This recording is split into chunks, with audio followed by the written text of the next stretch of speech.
Hi everyone, please subscribe to my channel. Blood Immortal Venerable. See playlist for other chapters and novels. I do not translate the novels. Credits goes to original translator and author of the novel. I only make it as an audiobook so it would be easier to just listen while doing other things. Credits goes to the author of the novel.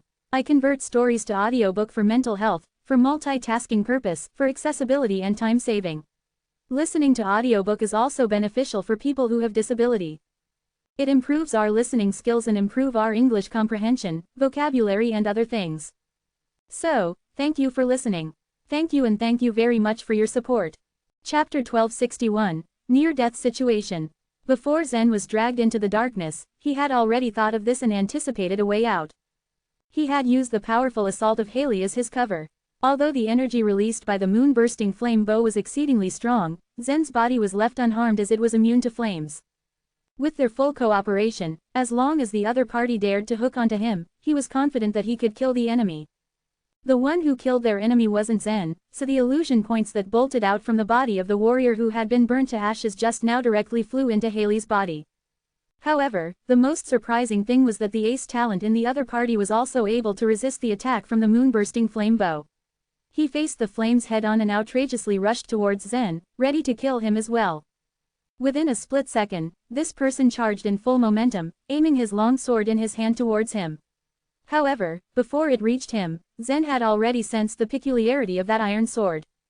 It looked old and quite too ordinary, merely like a conventional weapon that even didn't deserve to be ranked. But Zen had this nagging feeling stating otherwise, giving him an immense pressure at that particular moment. If he were to be struck by this sword, he would most likely die beyond a shadow of a doubt. At the time this thought occurred to him, a long hook caught Zen and quickly pulled him backward. Bring him back. The dark iron sword's order was almost overbearing to the extent of it being unquestionable. Whoosh! Not even a full second of time, Lone hurled his long hook at Zen. He just as much wouldn't allow Zen to kill someone in front of him and then openly slip away.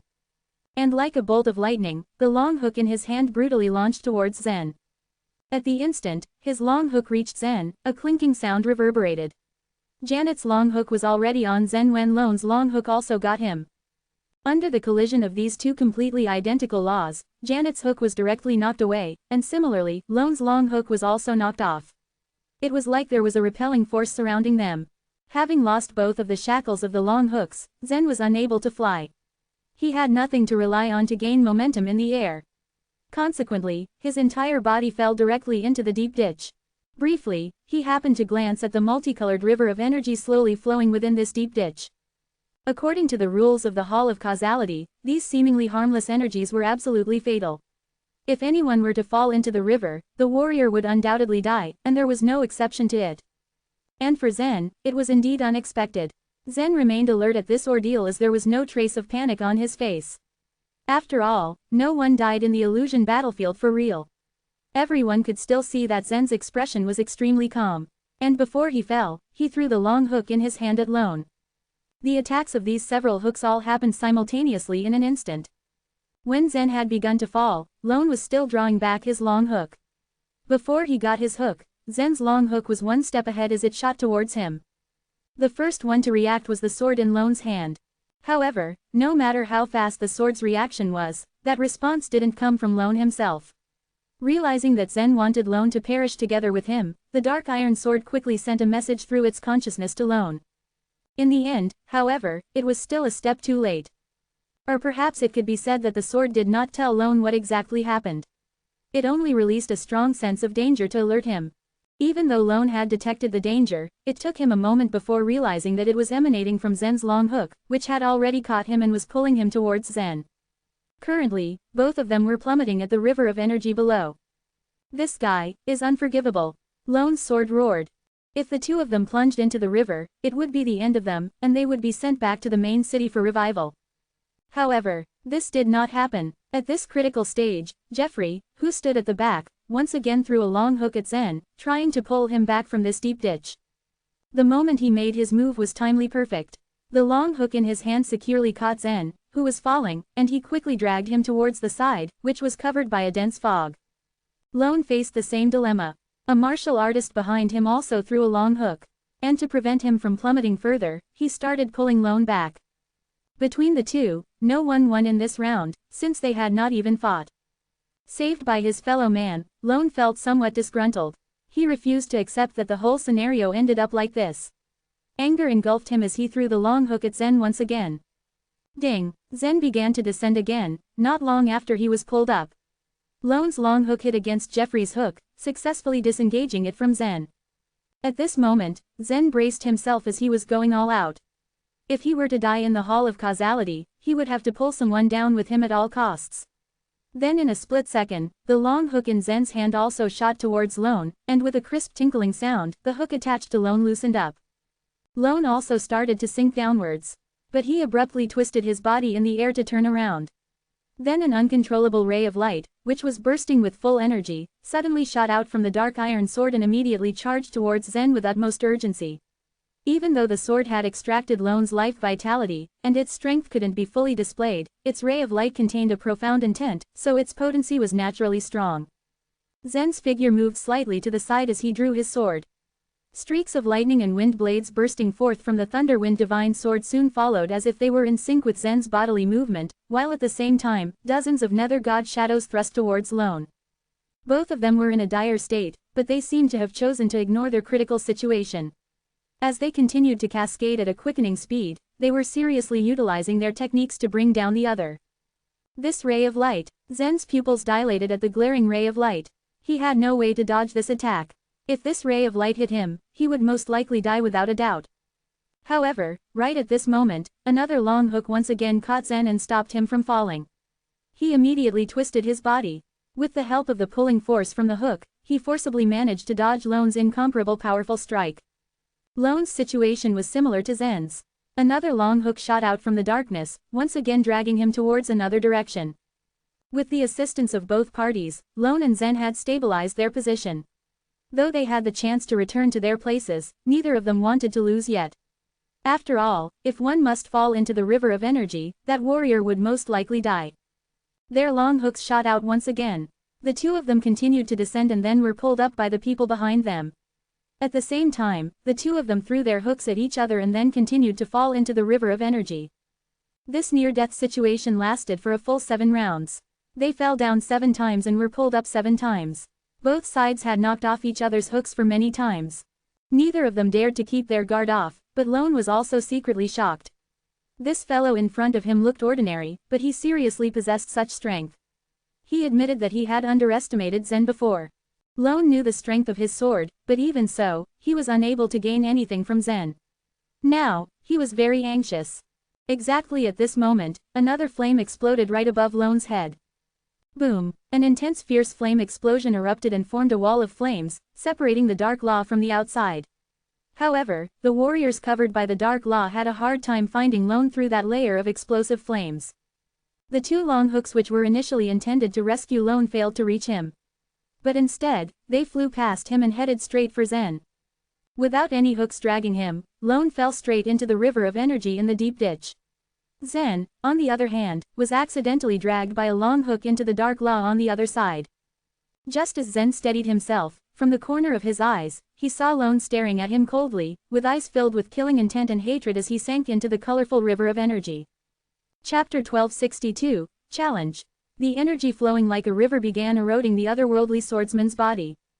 Even the rules of the heavens in the Hall of Causality were nothing in the swordsman's eyes. The dark iron sword in his hand possessed enough strength to surpass the heavens, after all. Before entering the illusion space, the sword itself had told him that the illusion battlefield had a special repulsive force against it. No soul nor living creature could enter along with him. This time, Zen also failed to bring Lavender and the Cyan Dragon into the illusion battlefield. The illusion battlefield's projection could only accept Zen alone. Currently, he was still unable to even communicate with them. But the sword of the otherworldly swordsman forcibly broke through the rules of the illusion battlefield, managing to enter the area. The sword clearly knew that if it did not arrive, it would be difficult for the otherworldly swordsman to achieve any great outcome with solely his own strength. After bringing this sword into the battlefield, the otherworldly swordsman had full confidence that he would take the first place among all the warriors. In his mind, the ace talents and even the godly geniuses, who were considered extremely formidable, were no match for him. The Hall of Causality was undoubtedly dangerous. Those who weren't cautious enough were likely to end up dead.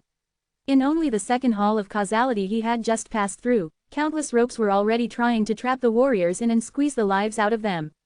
According to the rules of the hall of causality, it was impossible to sever those ropes. But the otherworldly swordsman managed to wield his sword, forcefully shattering the very rules of the heavens. With him there, none of the 10 warriors were left dead as they challenged through the hall. Of course, this earned him everyone's admiration. The otherworldly swordsman called Lone seemed to be a remarkable, practically invincible warrior. Under his leadership, they just might pass through the hall of causality without any major problems. With the great outcome, the 10 of them could make it to the top 10 warriors of this supreme world. But just when they made it to the third hall of causality, they encountered another group of warriors. Because they survived the second hall, they thought that with the otherworldly swordsman's power, they could easily deal with the 7 warriors of the other group. But what was about to unfold was beyond their expectations. In the next moment, Lone fell into the river of energy. "I can't accept this, take me up there." In an instant, the river of energy eroded the layer of gold on his body.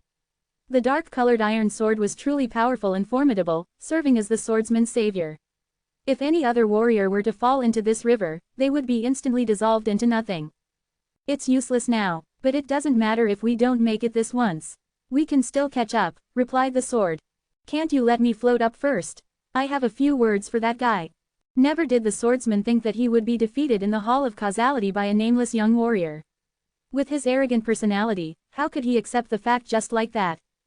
Alas, the dark-colored iron sword emitted a dazzling golden light as it dragged the swordsman up from the bottom of the river. With the sword's power at its peak, it was enough to let the man move freely in the river of energy. It was possible for the sword to easily destroy the current round of the heavens, after all. But now that it could not play at its full strength, the swordsman could only remain safe in the river for a short while. Even so, the other warriors on both sides of the ravine were left dumbstruck at the scene. Seeing the swordsman fall into the river made some warriors' hearts sink. After the battle in the second hall of causality, those proud talents had great admiration for his strength. Now that he so easily fell into the river, they were stunned even more. But the members of Zen's group immediately recognized the swordsman. The moment the otherworldly swordsman appeared in the darkness, Janet already recognized him. The otherworldly swordsman, he was the man who turned famous from just a single battle. This warrior appeared out of the blue and stole the limelight from Lucille. It was a shame Lucille didn't get the chance to fight against him in the 4 great clans competition. Jeffrey recognized him as well. Lone had become famous after defeating an ace talent of the Blessed Buddha land in the past. His performance in battle was undoubtedly striking. When Janet saw him, she sighed inwardly, already feeling a sense of despair. She trusted Zen, he was far stronger than her, Jeffrey, Haley, and the others. But no one was certain he could easily go up against the ace talents. But in mere seconds, Zen dragged himself and the swordsman into a life-threatening situation. Before Janet could understand what was going on, the otherworldly swordsman had fallen into a river of energy and disappeared. She figured he would die there. Instead of making use of his own strength to win the battle, Zen relied on luck this time, managing to drag the ace talent down into the river of energy. This act was enough to earn Janet's further admiration. At the very least, in Janet's eyes, Zen had more luck on his side than the swordsman. However, just as Janet had that thought, the shadow of a sword floated out from the bottom of the river. After it appeared on the water, the swordsman's head emerged. As expected, his face was no longer recognizable, having been eroded by the river's pure energy flow. The sword allowed him to survive such a place. He can come up even after that. This guy's amazing. Coleman couldn't help but mutter, marveling at the sight before him. Janet, Jeffrey, Haley and the others found themselves taking a sharp breath as well, afraid that the man would just fly out of the river. But flying was prohibited in the Hall of Causality. In such a situation, it should be impossible for him to do so. The warriors in Lone's group were also surprised, but filled with some hope. But the swordsman didn't leave the river just yet. It was already extremely difficult for the sword to bring him up to the surface, it had almost used up the entirety of its strength to go against the heavens' rules. So Lone remained on the surface of the river, with eyes filled with deep hatred. Suddenly laughing wildly, he glared at Zen as he spoke, "Brat, you've won this time. But that's just your luck. It has nothing to do with your true strength." But Zen only gazed at the swordsman noncommittally. In truth, Zen was also rather curious about how Lone was able to survive in the river for so long. Even with his magical body, Zen would be instantly eroded to death if he were to fall into it. But Lone seemed to be under the protection of some extremely powerful force. For one to withstand the power of the rules of the heavens, such a person must be a supreme lord or someone who surpassed the heavens. Did it have something to do with that sword in his hand? Come on, continue winning every battle so we can meet again. I do hope you won't resort to using your little tricks when we duel. I will surely defeat you then. Glug, glug. Zen could no longer hear his words clearly. The otherworldly swordsman's sword couldn't support him anymore. Rapidly, he descended into the river. Upon losing the sword's protection, his body was instantly eroded and melted away, turning into a mere strand of energy within the river. Meanwhile, a huge mass of illusion points burst out. So many. Everyone's eyes lit up with surprise. With what they had seen before, they believed that the swordsman had released tens of millions of points this time. The yellow dots of light floated along the river. They floated neither up nor down, attracting the warriors' attention from both sides of the river. Indeed, they all had great interest in earning more illusion points, but so what? Who would dare step into the river to absorb them? When Zen saw the scene, his face fell disappointed. Such a massive amount of points were likely to be wasted there. It was a shame, he thought, that he didn't personally kill the swordsman. If he did, all the points would have flown into his body. With a shake of his head, Zen shot out a long hook. A smile appeared on his face as he turned to the darkness. Having dealt with the most troublesome warrior, there were only 7 warriors left in the other group now. Chapter 1263, Taking Risks. Throwing out his long hook, Zen successfully caught Jeffrey and dragged him to his side. Meanwhile, he had already charged into the darkness. After getting Jeffrey, he immediately got Janet as well, then Haley, Coleman, and the other 2 warriors. Bam! Just as the warriors on Zen's side were pulled to the other side one after another, a muffled sound rang out from the darkness before a light ball of illusion points exploded and flew toward Zen. The martial artists that managed to enter the Hall of Causality had naturally gathered a great number of illusion points. In this round of the attack, Zen had instantly gotten over 1 million. At this moment, how could Jeffrey, Janet, or the others be willing to fall far behind Zen? By then, Lone had already died and returned to the main city for revival. The fact that their leader had been killed was already a cause for discouragement. Although the remaining 7 weren't completely lacking in strength, their confidence level had naturally dropped to their feet, leaving them in no mood to fight. They posed no threat to Zen. Janet's, Haley's, and Jeffrey's strength couldn't be underestimated either. As lights flashed on the Buddha curse blade, the martial artist that employed the dark law was also put to death. The darkness that shrouded the area had dissipated and the number of martial artists on the opposing side decreased rapidly. Crumpling like dead leaves, they turned into illusion points. After Janet absorbed the last person's illusion points, everyone's gaze once again fixated on Zen. Now, it seemed like the 3rd Hall of Causality wasn't too difficult to get through. From the start until then, Janet and the rest hadn't done much. Only Haley had assisted Zen a great deal.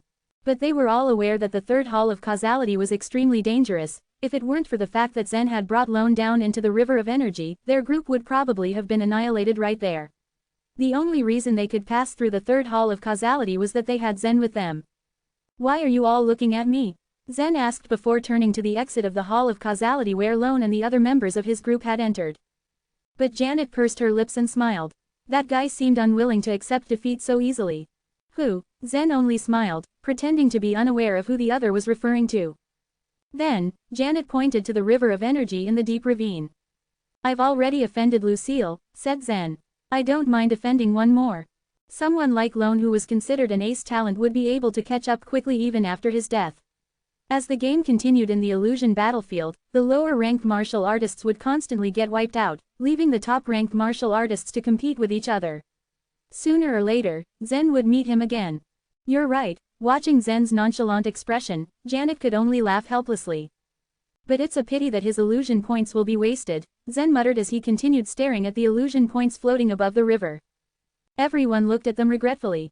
After a beat, Haley walked up to Zen. Holding the long hook in her hand, she softly suggested, "You can get down there and I'll pull you up with my hook." Zen gave her a look of both surprise and doubt. "Trust me, I won't let you fall into the river," she said seriously. The hook was long enough to reach someone in an instant and pull the person back. The dots of light holding the illusion points were floating about a foot above the river. If someone jumped down there and absorbed them in a flash before getting caught by another warrior's hook, it might just work. So long as both parties cooperated with each other in terms of timing, it wasn't impossible to obtain the illusion points.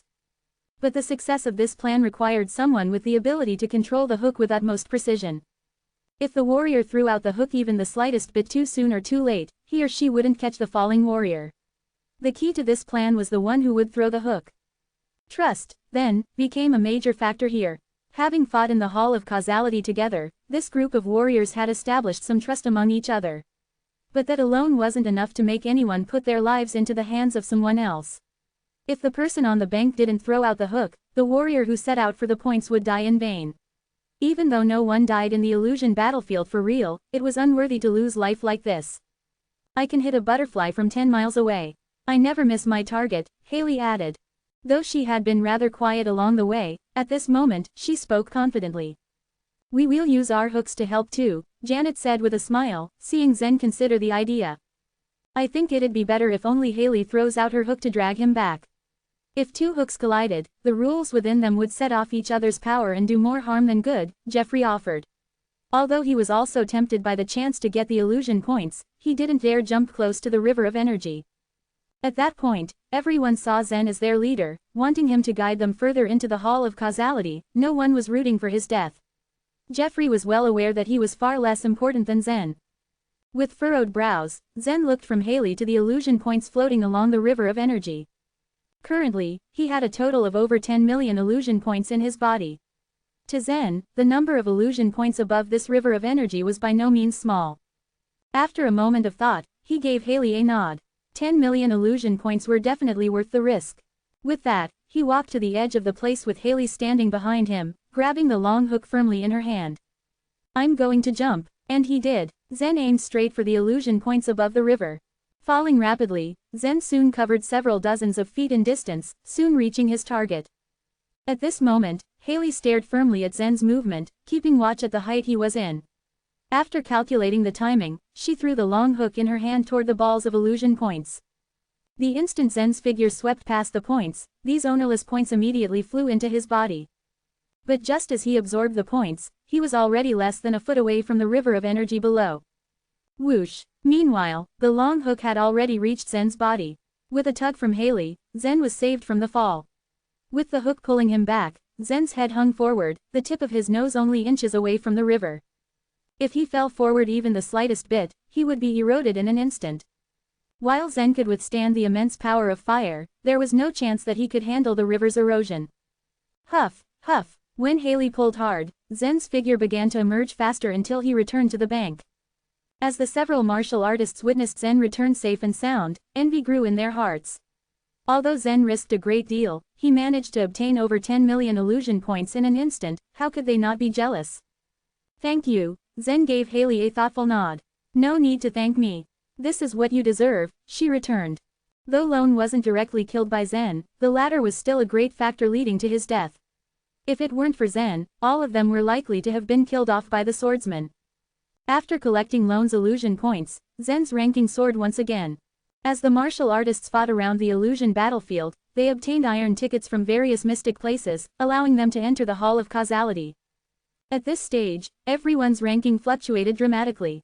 Entering the Hall of Causality cost 5 million illusion points, after all. Even the top-ranked martial artists would drop in ranking if they lost tens of thousands of illusion points, let alone 5 million. Back when Zen had paid 5 million points, his ranking instantly dropped back down to where no one could even pick out his name. But as he passed the second Hall of Causality, his ranking rose just as quickly. After absorbing another 10 million illusion points, he was ranked 23rd in this supreme world. In the entire illusion battlefield, his rank jumped from the 9,200th to the 130th. The top 100 places were mainly occupied by the ace talents. The peak of the pyramid was where the most outstanding beings in the universe stood. Zen is definitely not weak. Who said he was relying on a fairy palace? His strength alone is probably comparable to that of an ace talent. If this guy works a bit harder, he could probably make it into the top 100. It would seem that Zen had already garnered most of the upper world's attention. Back when he was below the ranking of several millionth, they already had their eye on him because of his performance. Not long ago, Zen had broken into the top 10,000. And soon after that, Zen had already reached the 130th. With such speed, he could probably break into the first 100 soon.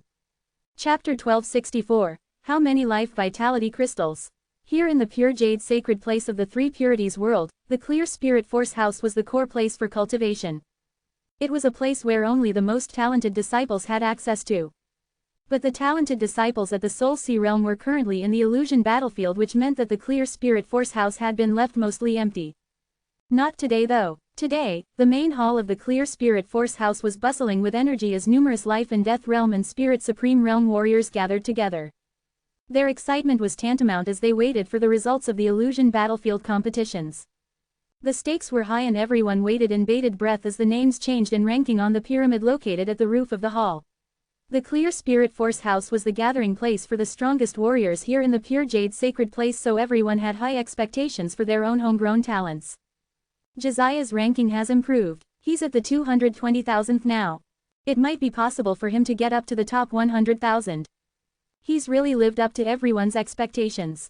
There were 100,000 supreme worlds and each of them owned 3 10th grade sacred places averagely. Josiah Shen was the most outstanding warrior in the entire pure jade sacred place and they all rooted for him to get to the top 100,000. It wasn't just the disciples who came to watch, even the Saint Lord of the pure jade sacred place came to observe the talents, rankings. The Grand Hall, which the pyramid floated on top of, was the only illusion space within the entire sacred place. This illusion space required quite a large amount of life vitality to operate. Life vitality would only be consumed if there were warriors in the illusion space, but ever since the appearance of the pyramid, the space now needed a constant supply of life vitality. There were 2 methods to replenish life vitality here in the upper world. One was through the use of life vitality crystals or jades, which wasn't really economical since a huge amount was needed.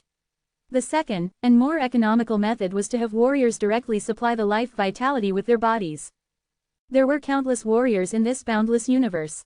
As long as a considerable number of warriors gathered together, they would be able to continuously absorb the vitality between heaven and earth and transform it into life vitality. This life vitality could then be utilized to power the illusion space and keep it functioning. It wasn't just illusion spaces, even some large-scale divine texture arrays operated this way. Thousands of people were gathered behind the Grand Hall, constantly pouring life vitality onto the divine textures below them. These divine textures served as a sort of purifier that erased the warriors' marks and mixed all the life vitality together to power the illusion space. If there was not sufficient life vitality, then the illusion space would gradually dissipate and the pyramid would also disappear. Alas, although I don't need to dig mines, I have to absorb vitality and supply it to the illusion space all the time. When can I stop doing such a boring thing? A woman in red complained loudly. Letitia sat beside her, her hands also placed on the divine texture. Our strength is still not enough to qualify in entering the clear spirit force house. Supplying the life vitality here is better than mining. After ascending to the upper world, Letitia was immediately summoned by a master of the pure jade sacred place. This master, almost at the world lord level, had every intention of selecting a disciple, but Letitia didn't really have a good feeling about it. Of course, she was right. The master introduced this so-called male-female dual cultivation method, and claimed that it was as remarkable as the transcendent divine might. He also told them that it would bring them great benefits later on. The only reason she was able to get out of it was that it required the female warrior to be a virgin.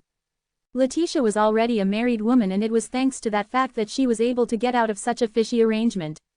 Still, she couldn't really avoid the suffering. Letitia was supposed to mine after her ascension, but since she had already been brought here, she was sent to work in powering the illusion space instead. She sat at the back of the Grand Hall all day, absorbing vitality from the heaven and earth before pouring it into the divine texture for purification. It didn't necessarily harm the body, but it was extremely boring. Those who can be recruited in the clear spirit force house are the core disciples of the sacred place. It is wishful thinking for us to enter it. The woman in red pouted. It would have been better to be taken in as that master's disciple. At least there would have been a chance for me to become famous in the upper world. It's a pity he didn't choose me. The male-female dual cultivation method did not necessarily deter every warrior. On the contrary, it was often a good shortcut for female disciples to quickly improve their cultivation base. Letitia smiled. I wonder if my husband has the qualifications to enter this clear spirit force house. Your husband? Forget that fancy dream. There are a lot of Soul Sea realm warriors here in this 10th grade sacred place. The only ones who can get in are the most outstanding core disciples of the pure jade sacred place. The woman in red sneered. "Pa!" A whip suddenly slashed between the two of them. "More work, less talk, or I'll send you two back to the mine," the fat woman scolded. The whip did not necessarily hurt them, but the airwaves were enough to make it feel as though their faces were struck by sharp knives. Letitia did not let her anger show on her face, but her eyes noticeably hid a cold frost within them. But she had to rein it in. Right now, she was stuck here doing forced labor. She neither had the strength nor talent to fight back against these bullies. All she could do was to endure. Not talking wasn't really a strict rule when supplying life vitality. There was no need for visualization or meditation to do their job. The fat woman was really just being insufferable to not allow them to speak with each other. The woman seemed to have sensed the coldness in Letitia's eyes. "What? Why are you staring at me like that?" Letitia huffed but turned her fair face away. "Nothing. I heard something interesting. You flew up to the upper world in search of your husband, right? Is he also someone who ascended to the upper world?" the fat woman asked. Letitia ignored her question and pretended that she didn't hear. "You are so childish and stupid. The upper world is so big, so who knows where your husband is? Moreover, he's just a nobody. He's probably still stuck in the mine of some sacred place somewhere," the fat woman chided. Letitia knew she only said this to rile her up, but she also couldn't help but think that there was some inkling of truth in her words. A Soul Sea Realm warrior was much more efficient in mining than the average person, but even they would have to spend a significant amount of time digging more than 1 million Supreme Life Vitality crystals. It usually took them dozens of years, sometimes even hundreds. Letitia couldn't help but slump in sorrow. She hated the fact that this woman might be right, that finding Zen was going to be as difficult as looking for a needle in a haystack, and that she might never see him again. The fat woman, noticing the despair on Letitia's face, had the last laugh as she walked away. Letitia went back to her work transferring the vitality into the divine texture, but her eyes were noticeably sadder. However, at that moment, a loud voice suddenly resounded in her ears. "More than 16 warriors of the thoughtless minds are ranked in the top 100. This is something worth celebrating." The loud declaration startled her. The warriors all over the universe had been so focused on the illusion battlefield competition that no one had taken the time to use a roaring token. This was the first time she heard someone use it. That voice. Just where did it come from? She asked, half in panic and half in curiosity. "It's from a roaring token," a warrior beside her said. "It's something that can be used to transmit sound throughout the entire universe." This warrior was not someone who ascended from the lower world and was delegated to such a banal task for some other reason, so he naturally knew about roaring tokens. Roaring token. The words sounded familiar, but she couldn't quite place where she heard them before. Nevertheless, her eyes lit up upon a sudden realization. If she could get her hands on a roaring token, then she might be able to contact Zen and tell him where she was. If she called out for him, then he would definitely set out to look for her. The roaring token is so magical. How many life vitality crystals would it cost to buy one? She asked. She wasn't a fool. Before she ascended, she already made a lot of preparations and made sure to take around 200,000 Supreme Life Vitality crystals with her. However, the warrior suddenly started laughing. "How many life vitality crystals? Ha ha." Letitia frowned, not really knowing what was so funny. Chapter 1265, Disbelief. Seeing Letitia's puzzled expression, the martial artist explained in a deadpan voice, "The value of the roaring token cannot be measured in terms of life vitality crystals. It is impossible for ordinary martial artists to buy it. If one wants to buy it, I think it will cost millions of life vitality jades at least." "Millions of life vitality jades?" exclaimed Letitia, quite stunned at the implication of this cost. Although Letitia had only recently ascended to the upper world, she had heard that the sacred place required warriors to mine hundreds of life vitality jades in exchange for their freedom. A single life vitality jade could be exchanged for over 10,000 supreme life vitality crystals. So millions of life vitality jades were equivalent to hundreds of millions of supreme life vitality crystals.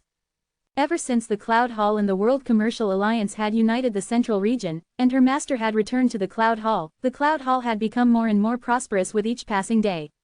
With the support of the World Commercial Alliance, the Hall had amassed a large number of life vitality crystals.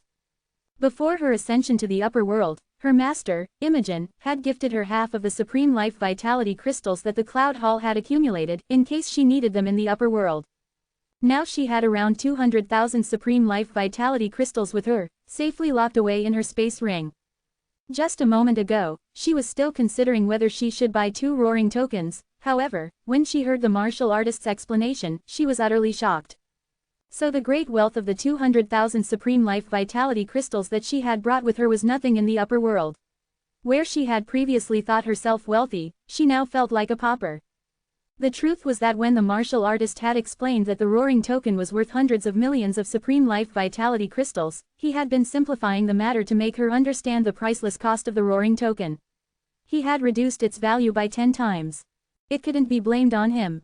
After all, the roaring token was considered a priceless treasure in the upper world, and most martial artists would rarely see such a token in their entire lives. Only world lords and supreme lords were given the right to use it. That martial artist had only given Letitia an estimated value of the roaring token. Of course, the Saint Lord of the Pure Jade Sacred Place and many world lords are sure to have 1 or 2 roaring tokens in their hands. The martial artist shook his head, his eyes revealing an expression of adoration. Compared to the Saint Lords of the Sacred Places, martial artists like him were nothing but dirt. Letitia pursed her lips and a bleak look of depression appeared on her face. She hadn't expected to find the roaring token, but she felt that it sounded a little familiar. She had heard of it somewhere before, and being unable to purchase one, she felt let down. The martial artist then sighed. However, strange things do happen in this universe. A few years ago, a guy named Zen Luo told stories via the roaring token. Yet, it is said that he has only reached the Soul Sea realm. No one knows where he has gotten a roaring token that can be used for an unlimited number of times. Such a roaring token is beyond priceless. Hearing this, Letitia was stunned, and she felt excited at the mention of Zen's name. Zen Luo, she asked in a louder voice while staring at the martial artist in anticipation. The other martial artists around her, including the woman in red beside her, turned to look at her curiously. It was fortunate that the fat woman was not there. Otherwise, she would have scolded Letitia. Letitia, what's wrong? The lady in red asked when she saw Letitia's expression. That martial artist chuckled and continued, yeah. That guy is a regular feature in the limelight now. Everyone in the universe knows about him. It's said that he ascended from the lower world, and that he owns a fairy palace. He has even used that fairy palace to kill several supreme lords. In the eyes of many grassroots martial artists, Zen had become a legendary figure, someone to look up to, and someone to try and beat one day. Since Zen had ascended from the lower world, it meant that he did not have strong backing in the upper world. For a lowly martial artist of the Soul Sea realm to leave many forces and even supreme lords helpless was a miracle in itself. Anecdotes of Zen continued to spread among the grassroots martial artists, and many of them even overstated facts and made up stories. Soon the legend became even greater than the man, even though the man was truly exceptional. Such was how legends were born. In the past few years, that guy has told quite a few interesting stories. For example, killing the snake spirit, and, while the martial artist was speaking, he beamed with excitement, as if he had personally seen Zen perform. When Letitia heard the name, Zen Luo, her first reaction was that she had heard wrong, and her second thought was that the name might be a duplicate of Zen's. After all, there were so many martial artists in the universe. It was not surprising that some of them might have similar names. When she heard the mention of the fairy palace, she had already confirmed her suspicions though. It was true that Zen was able to enter and exit the fairy palace freely after obtaining the token of mountain. It was true that the fairy palace was magical, but how could Zen use it to kill supreme lords? In the past 6 years, Letitia had even been to the valley in the eastern region, but she found that the exit had already disappeared. However, when she now heard the mention of the story, killing the snake spirit, she knew without a doubt that the story was told by her husband Zen. This story, killing the snake spirit, was one of the stories that circulated in the eastern region. Letitia had heard of it before, as it was widely spread in the eastern region. Zen had brought along a fairy palace, and he had told the story, killing the snake spirit. With all these pieces of information, Letitia was 100% certain that the Zen Luo that the martial artist had mentioned was her husband, Zen. The roaring token. It wasn't until then that she recalled that one of the 3 treasures Zen had gotten from his master was the roaring token. However, even Zen himself did not know the purpose of the roaring token at that time. As the woman in red saw that Letitia was getting more and more excited, she asked, "Letitia, are you okay?" Letitia pursed her lips, as she came to grips with the revelations about her husband and his miraculous achievements. Just then, a noise came from the front of the hall. All the martial artists were staring up at the huge pyramid which tracked the standing of the martial artists in the illusion battlefield. Zen Luo has actually improved his ranking from a bit over the 9,000th to the 130th.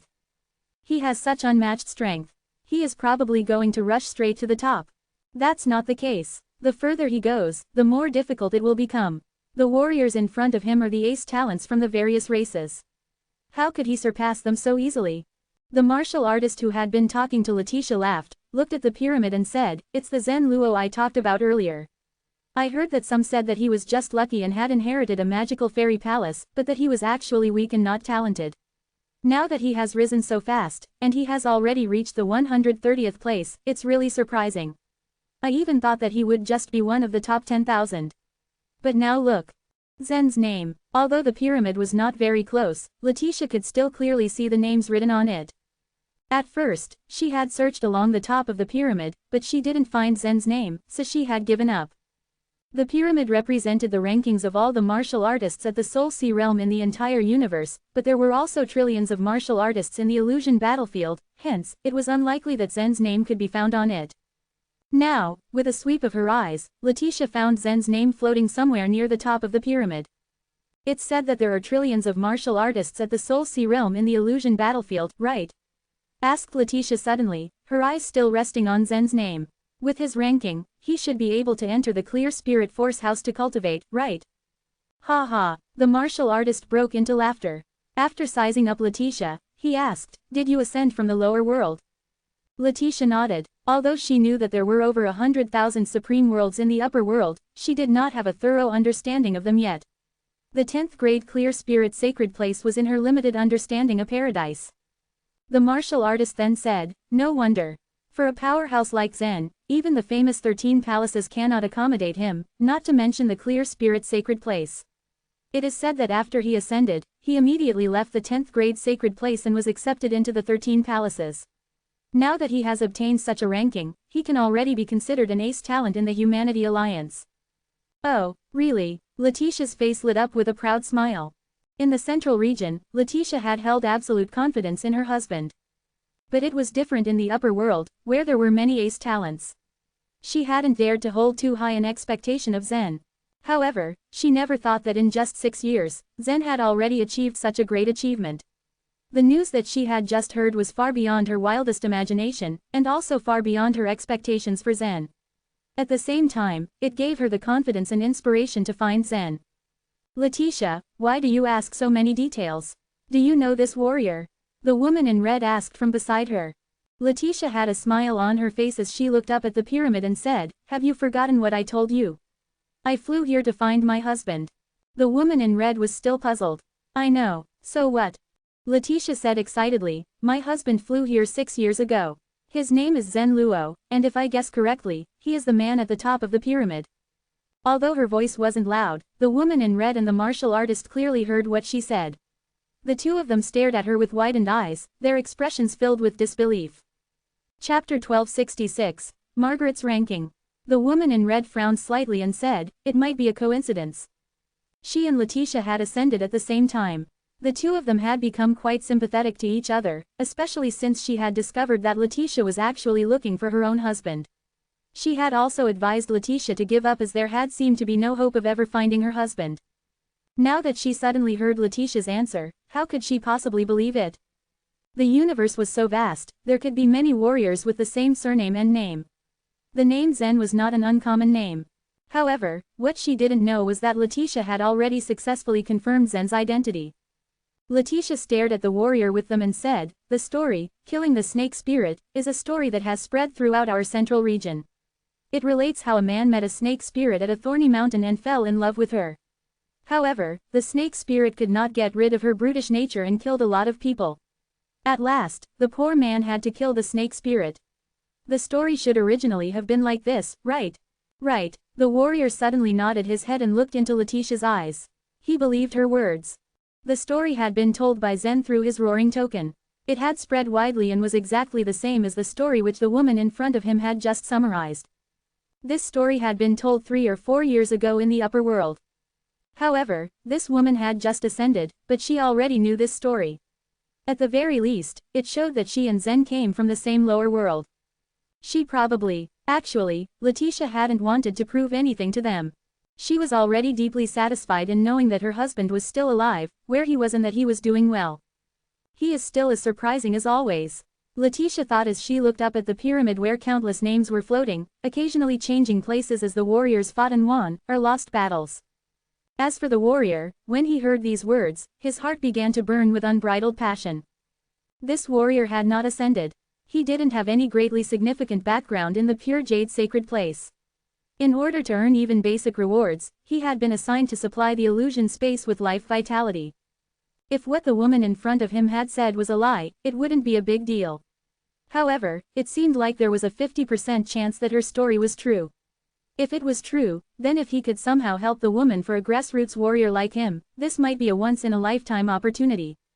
Letitia was unaware of what the warrior in front of her was thinking, and she thought for a moment, then asked, but why did Zen use the roaring token to tell stories in the universe?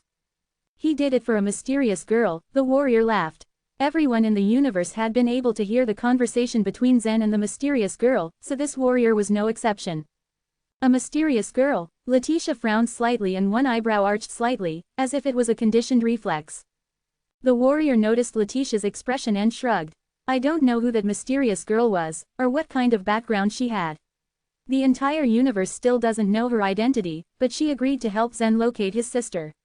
To meet the terms of their agreement, he had to tell stories to her. Almost everyone in the universe knew about this strange arrangement between Zen and the mysterious girl. His younger sister, Yan? Letitia asked, puzzled. Right. The warrior's eyes suddenly brightened, and he became even more certain about Letitia's identity, as he agreed, her name is Yan. So he hasn't found her. Letitia murmured as she lowered her head, and then her eyes turned once more on the pyramid. She suddenly became interested in the pyramid at the top of the illusion space, and she examined the names from the top to where Zen's name floated. These names were all potential competition for Zen.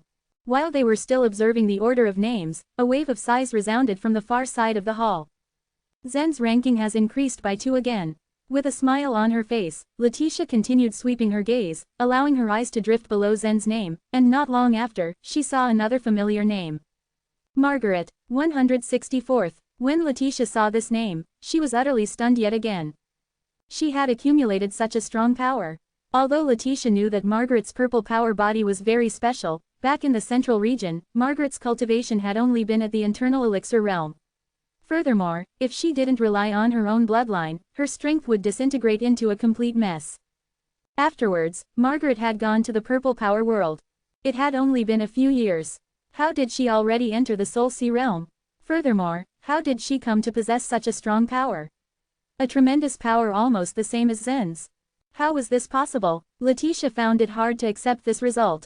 Unfortunately, in the end, there were always warriors of advanced talent, and they could often achieve success in cultivation much more easily. Letitia was a warrior with good talent, but when compared to the talents of the Soul Sea realm in the upper world, the gap became very obvious. However, Margaret was different from any other warriors. Her first-rank purple power body was something special, and was considered the highest existence within the purple power world. Coupled with the great effort that Elder Apeiron from the Apeiron Tower had put in to nurture her, her cultivation and strength naturally advanced at a divine speed. With her first-rank purple power body's ability, she could cultivate many methods which were difficult for others to cultivate in their lives. But for Margaret, the cultivation was a piece of cake. Looking at Margaret's ranking, Letitia felt depressed. She couldn't help but let out a woeful sigh. How could this be true? After obtaining the reward for traversing the third hall of causality, Zen's ranking once again rose, but only by 2 ranks. The reward of the third hall of causality was only 3 million illusion points, and everyone had received that too. For Zen, the reward for the third hall of causality was much less than the reward of the second, but if he regarded Lone's illusion points as a part of the reward, then he had received a substantial amount of illusion points. After the group left the third hall of causality, the hooks laced with the heavens, rule in everyone's hands slowly began to disappear. It looked like the long hooks were not allowed to leave the hall of causality. Otherwise, the rules of the heavens contained within the long hooks would offer an unfair advantage to everyone here. Sad at having to relinquish the fabulous weapons, they continued to climb the stairs. At this moment, they were standing on the upper section of this grand mountain. From this flight of stairs, they were able to enjoy the magnificent vistas around the mountain. Although the hall of causality had been constructed by the heavens, everything was lifelike. Perhaps these grand sights weren't illusions, but were completely real. For the heavens, this wasn't a difficult feat to accomplish. At this moment, Zen was leading the way, while Janet, Jeffrey, and Haley followed closely behind him. After having passed through the third hall of causality, they would now face the fourth hall, the penultimate hall of causality. The first time Janet had faced the challenge of the hall of causality, she had failed in the fourth hall. It could even be said that 99% of the warriors, who had attempted the trial, had been eliminated at the penultimate hall of causality. It was simply too difficult to pass and changed with each attempt. Hence, no one knew what they would encounter in the fourth hall of causality this time. A short while later, everyone was standing on the landing before the fourth hall of causality. The fourth hall of causality was completely red. Flames could be seen writhing in it. Even standing at the entrance to the hall, one could feel the intense heat radiating from it. "So hot, it's so scorching," Coleman called out in a strangely panicked voice. The reward of the fourth hall of causality is generous, but the difficulty cannot be underestimated. "Everyone, you have to be on your guard and show great caution," Janet warned them. "Regardless of the difficulty, we cannot give up now," Zen said. As Zen's ranking rose rapidly, he bravely entered the hall of causality in the lead, without any hesitation. Janet, Jeffrey, and the others sized him up before following closely behind. The floor of this hall of causality was covered in cracks. These cracks were only as wide as a finger, but within these cracks, red-hot magma was flowing. The cracks resembled the veins of a human being, but the human blood had been replaced with the magma. Walking gingerly over the floor, they felt like they were being roasted by the magma underneath their feet. Although Janet, Haley, and the others would not be injured by the magma, they still couldn't bear the heat. One by one, they unleashed their protective life vitality to protect themselves. Zen naturally didn't need such protection, for ordinary flames wouldn't be able to harm him at all. As they ventured deeper and deeper, the scenery of the hall of causality kept changing, as if they had entered a gigantic volcanic cave. The walls around them had been replaced with jagged and irregular rocks. Through the haze caused by the intense heat, they suddenly saw a lake of magma ahead of them. Everyone stopped in their tracks as they looked at the apparently calm magma lake.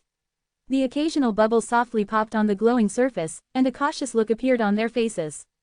At the edge of this magma lake, there stood a lava giant as big as a mountain, entirely made of lava. Its enormous body slowly rotated within the magma. The behemoth looked down on Zen and the others with an intense and dangerous intent. Chapter 1267, Flame Kitten. Janet had always been something of a leader figure along the way, so everyone would always turn to her whenever they entered a new hall. After all, she was the only one who was somewhat familiar with the halls of causality, but now, all who were present clearly understood that the man named Thad was their true leader. Meanwhile, Zen stared at the mountain-sized giant for a long while with a frown. The rest of them just gazed at him too, and wondered what his next plan of action was. He scratched his head and let out an exasperated sigh. "What is this thing?" he asked. Janet, who stood next to him, couldn't help but look at him helplessly.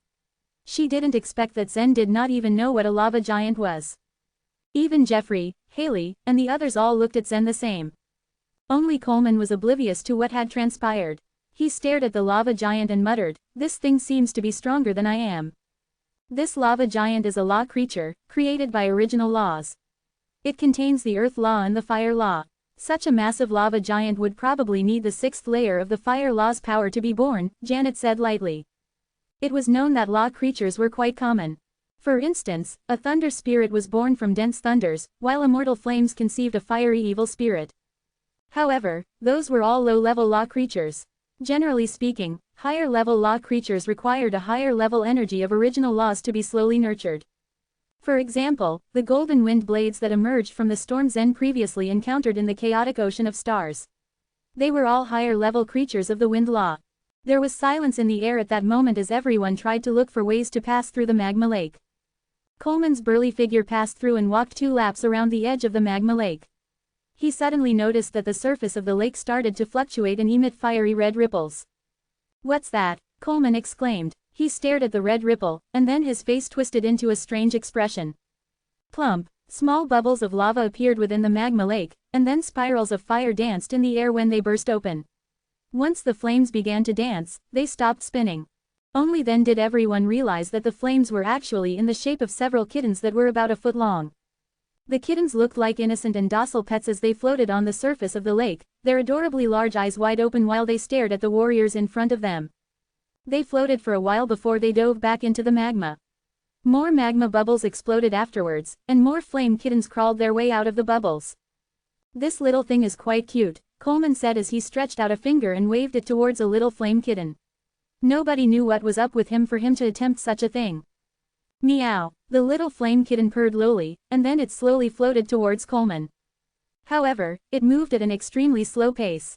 Its legs clumsily glided in the air, which made it even slower than an ordinary person's walking speed.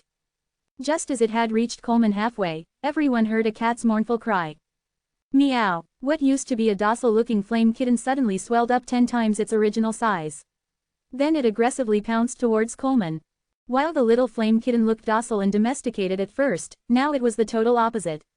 The power of the fire law contained within it was so strong that everyone couldn't breathe properly. It felt as if a small, glowing sun had appeared before them. Coleman relied entirely on his basic reflexes to turn around and flee. The flame kitten was so powerful that he could hear sizzling sounds behind him as he ran. Apparently, it was the heat from the flame kitten that had passed through his armor. The metal plates on his back hadn't melted, but the heat was enough to turn his armor red and boiled. This flame, everyone disperse. Soon enough, everyone saw how powerful the tiny flame kitten was and quickly retreated. Help, Coleman desperately cried out. However, he couldn't stave off the flame kitten behind him. If he ever got caught, he would instantly burn into ashes. Help him. Although Janet and the others had chosen to retreat, that didn't mean that they would abandon Coleman. Swoosh swoosh swoosh. Jeffrey raised his hand up and shot 3 ice cones. His achievements in the ice law weren't a joke, after all. However, the 3 ice cones melted into water and were instantly vaporized by the scorching heat before they could even reach the kitten. Zen frowned when he saw the scene. The moment he had activated his forceful energy, he darted swiftly to the other side like lightning. He tilted his body to the side as he raised his leg, and then directly kicked the back of Coleman's armor.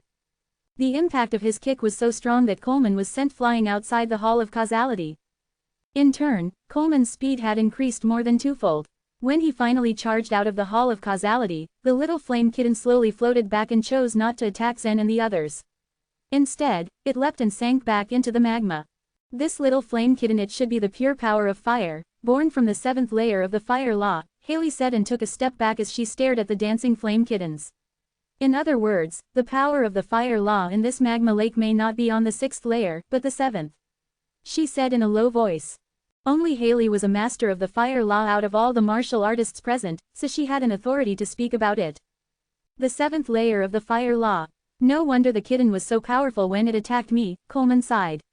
It turned out that Janet had underestimated it when she said that the lava giant's 2 original laws should be around the 6th layer. Who cares which layer it is? That doesn't matter. What matters most now is how we are about to pass this lake, Coleman said. He stared at the large magma lake and remembered the kitten's power, which made him shudder. There were no bridges or ropes above the magma lake, since it was a dead-end place. Furthermore, it wasn't just ordinary magma. A Soul Sea Realm warrior was supposedly strong enough to swim directly in ordinary volcanic magma, which could never break the defense of the warrior's life vitality. However, it could be said that the power of the fire law in the magma lake was something they couldn't even resist. That was the rule of this Hall of Causality. In general, every hall had their own different rules, which couldn't be broken no matter how hard they tried to. The only exception was when Zen had used the small skull to stop the giant square rock to turn over, but that was also because the skulls on Zen's back contained power that was almost comparable to the laws of the heavens. It was why the small skull was able to resist the huge rock and not get crushed. Moreover, the power in the small skull could even go against the heavens, rules in the rock. Zen felt the intense heat transmit over to him while he stood by the lava lake, which made him retreat a few steps. He sighed wistfully as his eyes constantly scanned the cave's surroundings, trying to search the effective way out of the lava lake. Chapter 1268. Lava Giant's Food. Stone stalagmites protruded from the cave walls. However, these stalagmites were too far in between to be used as stepping stones towards the exit. This fact made Zen itch with frustration. It wasn't that difficult to solve the 3rd hall since there were some hints. The long hooks on the side helped them figure out a part of the puzzle to move forward. But this 4th hall wasn't really giving them any. How in the world could they get through this lava lake in front of them? Zen looked down at the bubbling pool of molten rock, all the way to the lava giant. The lava giant had multiple cracks on its body where flames and molten lava spurted out. Noticing this, Zen suddenly had an idea. Perhaps the path is through these lava giants, he murmured. Janet heard him and smiled. I thought so too. A mountain-sized lava giant stood on one side of the lake, and a couple of 1,000 feet behind it was another one, and then another. They were all lined up perfectly, almost like a bridge to the other side. But how can we ever convince them to help us cross? Jeffrey asked. The idea seemed crazy at first, but they didn't really have any other suggestions. Zen nodded toward the nearest one. I'll get that big guy's attention and bring it over. He quickly took out his dark gold longbow and notched a black arrow from his quiver.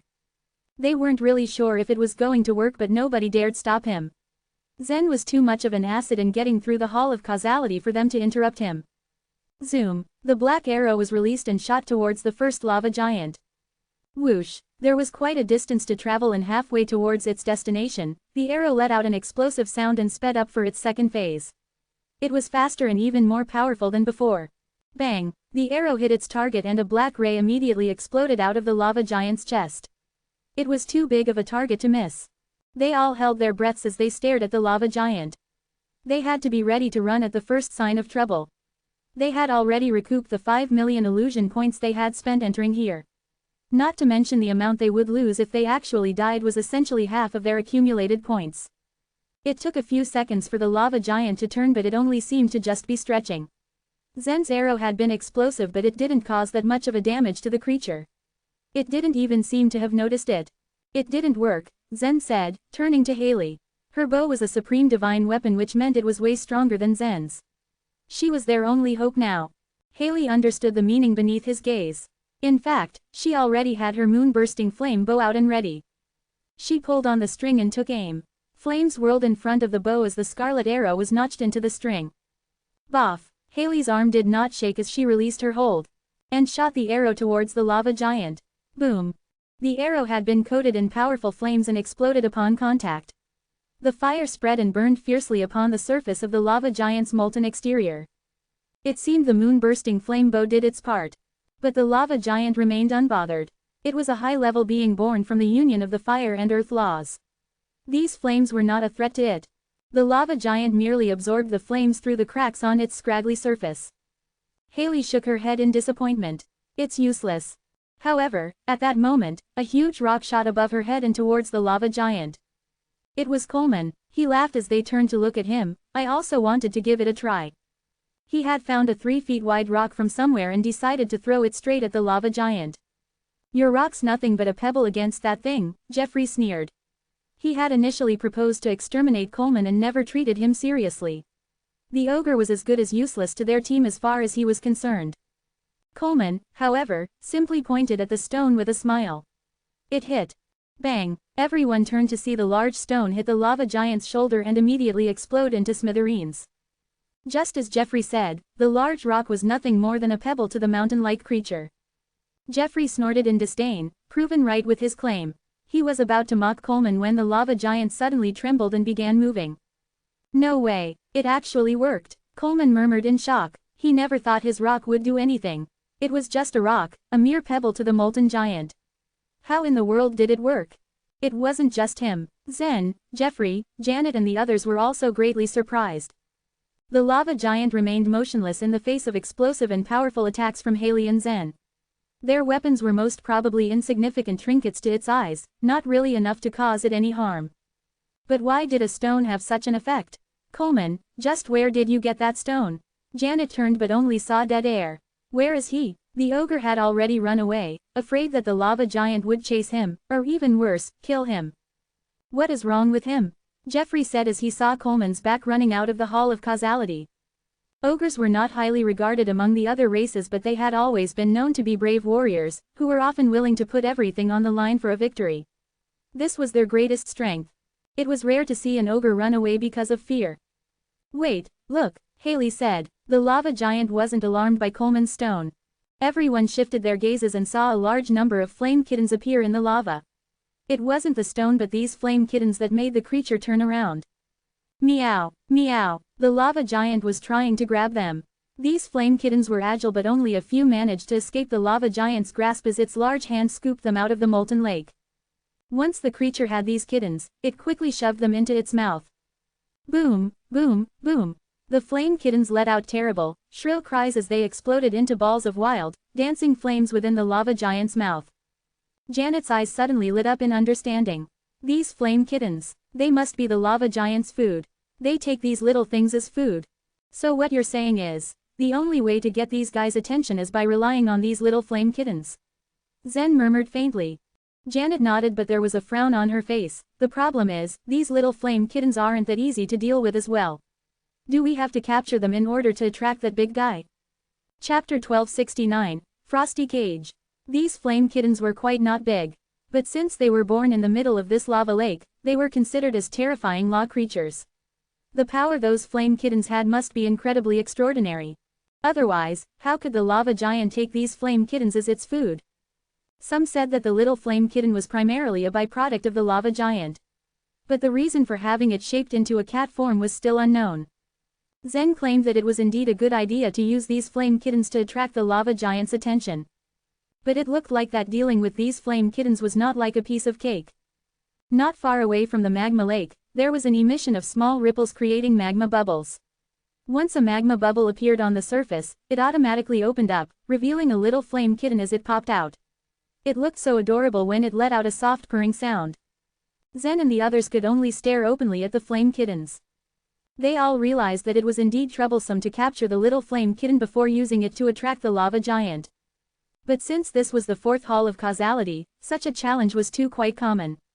I can try, but I can't guarantee success. Janet broke the silence, as she indifferently stared at the little flame kitten. And with a graceful flip of her hand, a divine wood materialized in her palm. Although she majored in the wood law, she was also skillfully proficient in the ice law. The divine wood kept twisting and turning in a mesmerizing motion until a layer of frost gradually covered its branches, like magic. The lofty wood is all-powerful. It can turn into a fire and ice. This time when Janet decided to step into the illusion battlefield, she dismissed the notion of bringing along any supreme divine weapon from her clan with her. It wasn't that her clan didn't own any supreme divine weapon, but that Janet didn't need one. Her body was equipped with a piece of wood that served as her weapon. And its grade was comparable to a supreme divine weapon. That piece of wood was called the lofty wood. They said that there was a tree resembling an ox. Its skin looked like tassels or a yellow snake that could be drawn out with so much ease. The leaves of this tree were like nets. It also grew yellow flowers with 4 petals, flourishing in large terminal panicles. During autumn, its fruits that were similar to a 3-part inflated bladder-like pod ripened. That tree was slightly heart-shaped at the base, with 7 to 15 teeth along each side, and a dark green upper surface. That was the well-known lofty tree. Legend said that the universe created a towering tree named the lofty tree, with a divine destiny that ascended to the heavens. That piece of the lofty wood was inside her body since she was born. Initially, her clan had wanted to take it out, thinking that it was an extraordinary item. It was something to be considered rare and sacred even to the G clan. If that piece of wood were refined, it would be enough to create a supreme divine weapon ranked in the top 500. However, when the G clan members tried to extract the lofty wood out of Janet, they realized that she seemed to have a special connection with the wood. This lofty wood had a soul, which resisted leaving Janet. The day when the G clan was forcefully extracting the wood, a bolt of 12-colored dragon-shaped lightning shot across the sky and split the entire G clan's mourning hall into pieces. Under this kind of strange phenomenon, the G clan gave up right away on taking the lofty wood out from Janet's body. Janet grew up and so did the lofty wood inside her body shell. It became a weapon she could not part with as they were inseparable.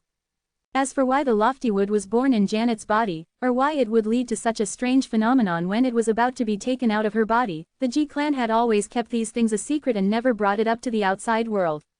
It was also a big secret of the G clan up till now, and even Janet herself did not know what was behind the big secret. Ice and fire can restrict each other. I can try and trap the little flame kitten with ice. But, who's going to attract the flame kitten? Janet asked. At this moment, Coleman, who had been hiding outside the hall for a long time, had returned. Everyone's eyes were focused on him. Me, I'm not going. The enormous head of Coleman shook in fear like a rattle drum. Jeffrey turned to look at Coleman with disdain and exclaimed, "Let me go." "I'll do it," Zen said as he stood up. Although the fire law in this hall of causality was out of the ordinary, Zen's divine weapon body could withstand the fire law's power. He wasn't sure if he could endure the burning of the flames, but he still had quite a bit of an advantage over Jeffrey and the others. As the leader of their team, Zen had stepped forward and volunteered. Jeffrey couldn't have any objections. Afterward, everyone cautiously retreated for about 100 feet. Then with a light wave of Janet's slender fingers, the lofty wood fell to the ground, and then leaves sprouted shortly after as the branches intertwined and formed a small cage. The frosty cage released cold airflow, causing the temperature in the surrounding area to drop excessively lower. Then after setting up the frosty cage, Janet and the others swiftly retreated to the side.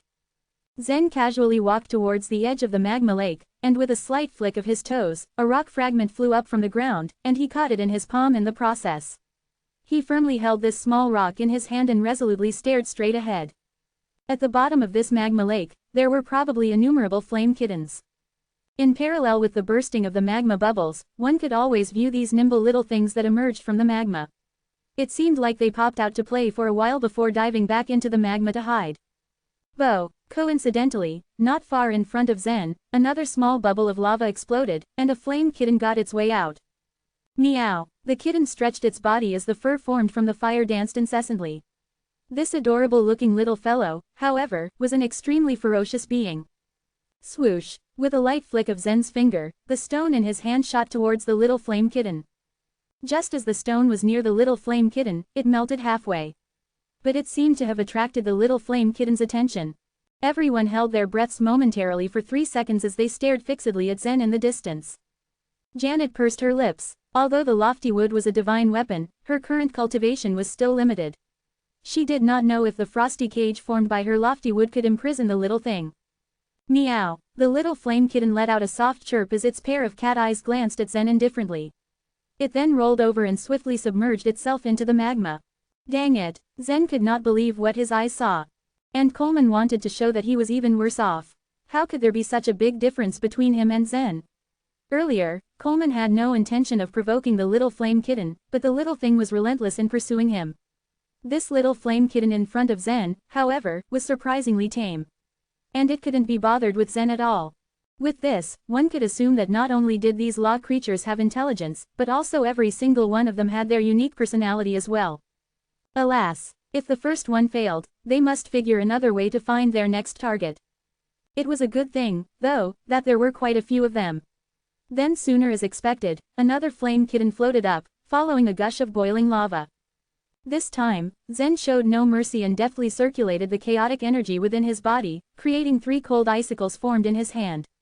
And with a quick flip of his hand, the icicles shot towards the little flame kitten. Swoosh, swoosh, swoosh. The 3 icicles instantly alerted the little flame kitten. With a roll, the fiery fur on its body swelled up as it let out a mournful cry at the same time. Meow. Although Zen didn't primarily cultivate the ice law, all of his original laws had been trained all at the same time. An ice all powered by his chaotic energy, even if it didn't contain any other profound mysteries, was still absolutely extraordinary. However, the little flame kitten didn't dodge at all and directly crashed into the 3 icicles with its seemingly soft body.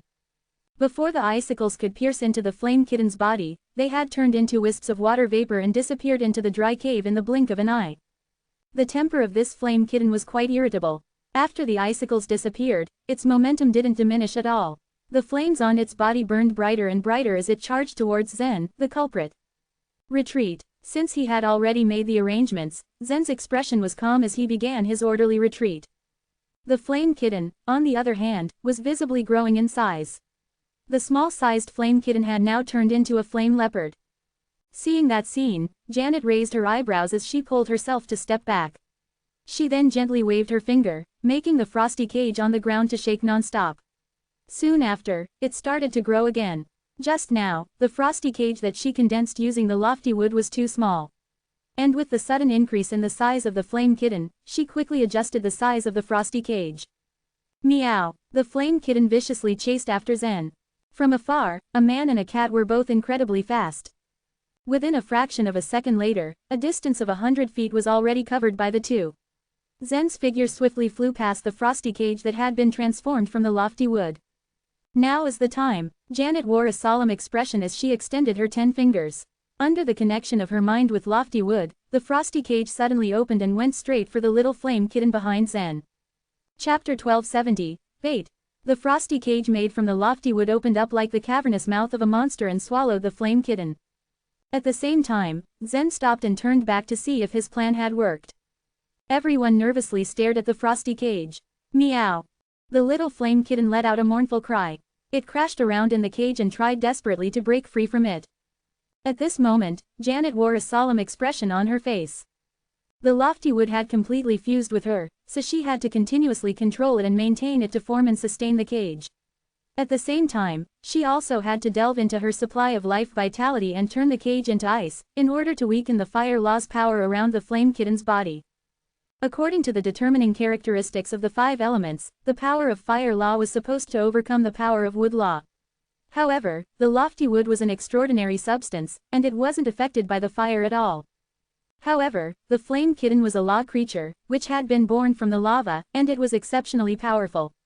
Even with Janet's current strength, it was extremely difficult for her to imprison the creature, and it threatened to break free. Meow. Due to the flame kitten's violent struggle, the frosty cage was constantly being deformed, but it didn't break apart. After all, it had been formed from the lofty wood, which was a branch of the legendary lofty tree, and it was known for its great resilience. No matter how hard the flame kitten struggled, it failed to break the cage. However, the pressure that Janet had to endure grew greater and greater.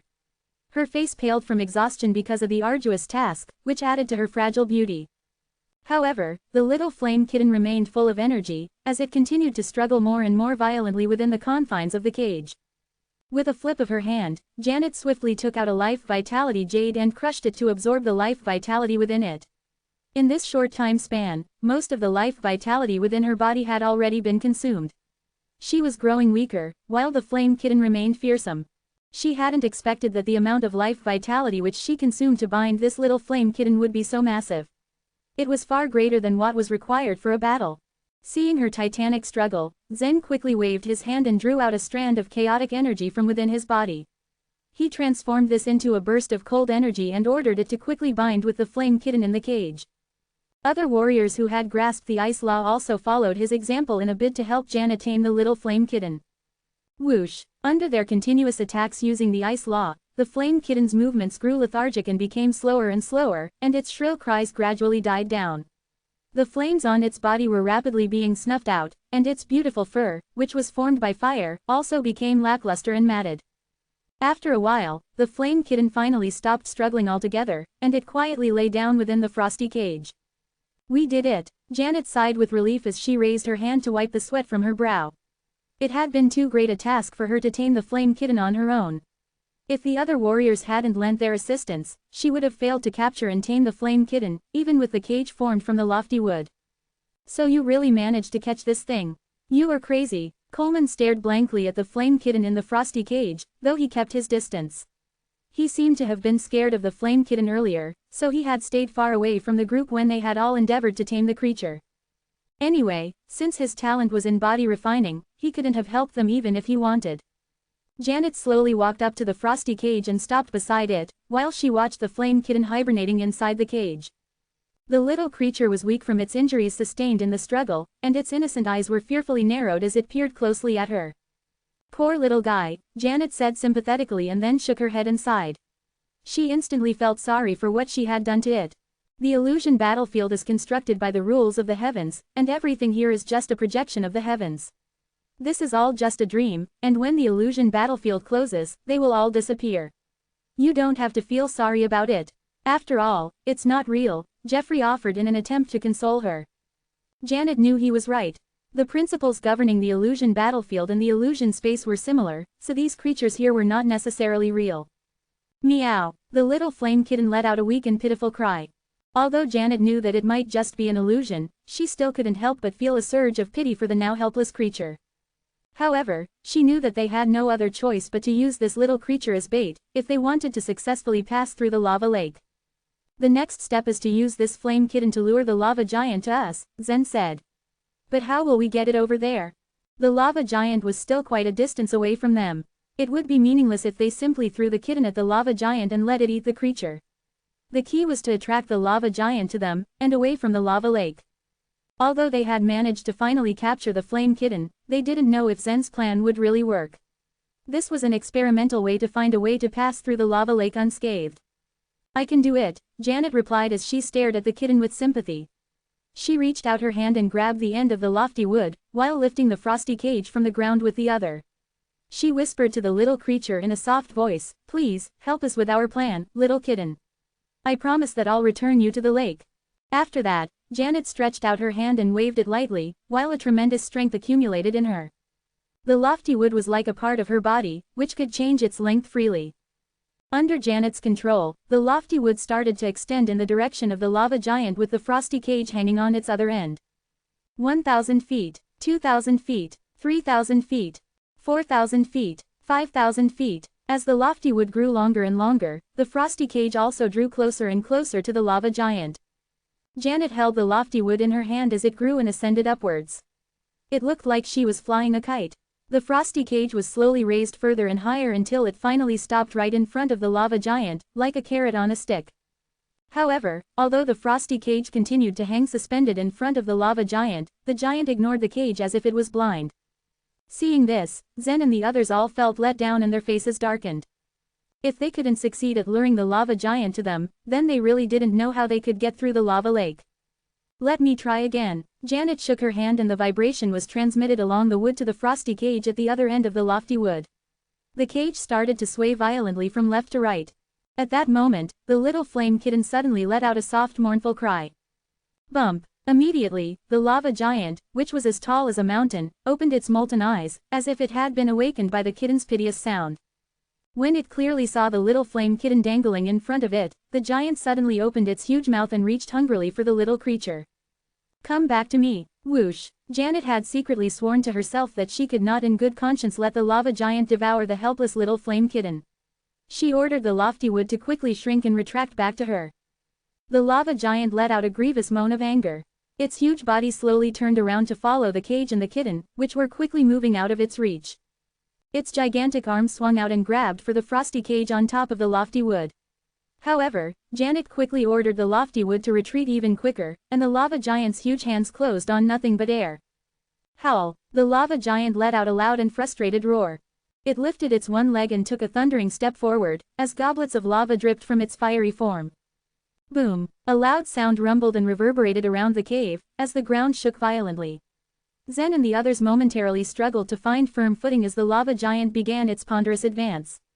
The moment the lava giant had lifted its leg, lava had gathered at its feet to form a whirlpool, and once it took a step forward, its leg pierced through the blackened surface of the lava lake and caused waves of red-hot lava to spread out quickly. This lava was different from normal lava. In normal volcanic craters, the lava was very thick and had a dark red color. However, the lava in this lake contained the rich power of both the earth law and fire law. It had a bright red color and it was not thick and sludgy, like normal lava. Instead, it spread out at an extremely fast speed like water. Retreat! When Zen and the others saw this new danger heading towards them, they realized that the lava posed as great a threat as the lava giant, and they all quickly retreated towards the back of the cave. No one wanted to come into contact with the swiftly advancing waves of lava, and even Zen was fully alert at this moment. If this special lava could have refined his body and helped him improve, he would have been very willing to bathe in it. However, under these urgent circumstances, he wouldn't be so reckless as to accept the baptism of fire. Whoosh! Janet also scrambled a retreat while she continued withdrawing the cage and the kitten at the same time. Although the lava giant was enormous and seemed to be moving at a snail's pace, its speed was in reality not slow. Every step it took covered a distance of more than 5,000 feet. It took a long time for the giant to complete one stride, but it was gaining on them with the sheer breadth of its strides. At the same time, its giant arms swung forward, covering several thousand feet, and the group had to dodge a shower of molten lava that rained down amidst them, as it dripped off the giant. The lava giant smashed down heavily towards the little flame kitten who was fearfully screaming in the frosty cage. Chapter 1271, Running Ants. The lava giant's fist was the size of a palace. Even as Coleman was up 10 feet high, compared to the huge fist, he was an ant. The power in the lava giant's punch was completely oppressive. It was likely that even with a light strike, anyone would be shattered to pieces. Even Zen's divine weapon body was no exception. Such kind of law creatures were strong enough to contend against the spirit transformation realm warriors, and even world lords. The lava giants being assigned to the fourth hall of causality was proof of the terrifying difficulty of the fourth hall of causality. But because of this, everyone wanted to conquer this fourth hall even more. With such difficulty, the reward for passing it must be extraordinary. The only hope they had to pass through this hall was that the lava giant wasn't particularly intelligent. If it had the smarts of a regular adult, it would be near impossible to pass through the Hall of Causality even if there were 700 warriors there. Still, their actions were undoubtedly crazy and risky. People didn't truly die in the illusion battlefield, after all, so everyone could make as huge a gamble as they needed to. Boom! As the fist came crashing down, it was as if the ground had just been struck by an earthquake of high magnitudes. The solid ground surged forth like a wave. It wasn't just that the ground was shaking, the entire cave, the entire Hall of Causality, and even the entire majestic mountain was vibrating. What powerful strength! Even the full force of my dragon scales is inferior to this lava giant. Zen's confidence in his own strength came from the cyan dragon, but he hadn't fully activated the power of the dragon scales. The lava giant in the Hall of Causality could fight against a world lord with its full power far exceeding that of the latter. Under such force, it was only the heavens, restrictions that kept the cave from collapsing even as it fiercely shook. In the nick of time, Janet retracted the lofty wood and placed a hand atop the frosty cage. She could feel the flame kitten trembling. Without any hesitation, Janet quickly retreated with her feet crossed left and right, her soft waist twisting like a snake, her toes flashing with a green light. After the light flashed, grass quickly grew from the ground, leaving a bright green path in her wake. Such was her clan's unique technique, deer steps. But they didn't want to avoid the giant. Having spent so much effort luring the giant closer, they wanted to use the lava giant to get across this magma lake.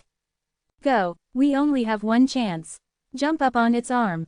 When the giant's fist came crashing down, the momentum was terrifying. Regardless of whether it was Jeffrey, Haley, or the others, they were inevitably filled with hesitation. But Zen roared as he took the lead. His body drew an arc in the air as he smoothly climbed up the lava giant's arm. Just as he stood there, he felt a strong, burning sensation beneath his feet. But the flames of the giant were hidden within its body, it wouldn't cause Zen any harm. Haley, Jeffrey, Janet, and the other two martial artists who followed closely behind, used their life vitality to protect themselves and jumped right onto its fist. The warriors just moved faster and rushed along the arm. Hey, you guys, wait for me. As Coleman gawked at the giant fist, he realized that there was no one around him. When he recovered from his daze, he immediately realized that if he didn't keep up, he would be easily abandoned there. The forceful energy in his body exploded at that moment as he picked up his speed. In truth, Coleman had extraordinary strength. Otherwise, he wouldn't have been able to accumulate 5 million illusion points. But compared to Zen, Janet, Haley, and Jeffrey, he was clearly the weakest one. Under the eruption of the forceful energy, Coleman's speed increased almost explosively. In the blink of an eye, he'd arrived right behind Jeffrey. The 7 warriors were basically small ants, constantly running along the lava giant's body. Janet, give me the frosty cage. Zen's body flashed as he leaned against her and reached out to grab the cage. Although everyone had climbed onto the lava giant's body, the latter didn't seem to have much interest in them. Even though Zen had used his longbow to shoot an arrow at the lava giant, it wouldn't have gained him any reaction. Its only target was the flame kitten. Zen wanted to take initiative and take on the responsibility of luring the lava giant in. Just as Zen reached out his hand, Janet put away the frosty cage and said, "Let me do it. Only I can control the lofty wood.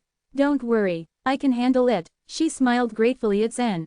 "All right, be careful." Just as Zen finished speaking, he heard the lava giant's voice once again.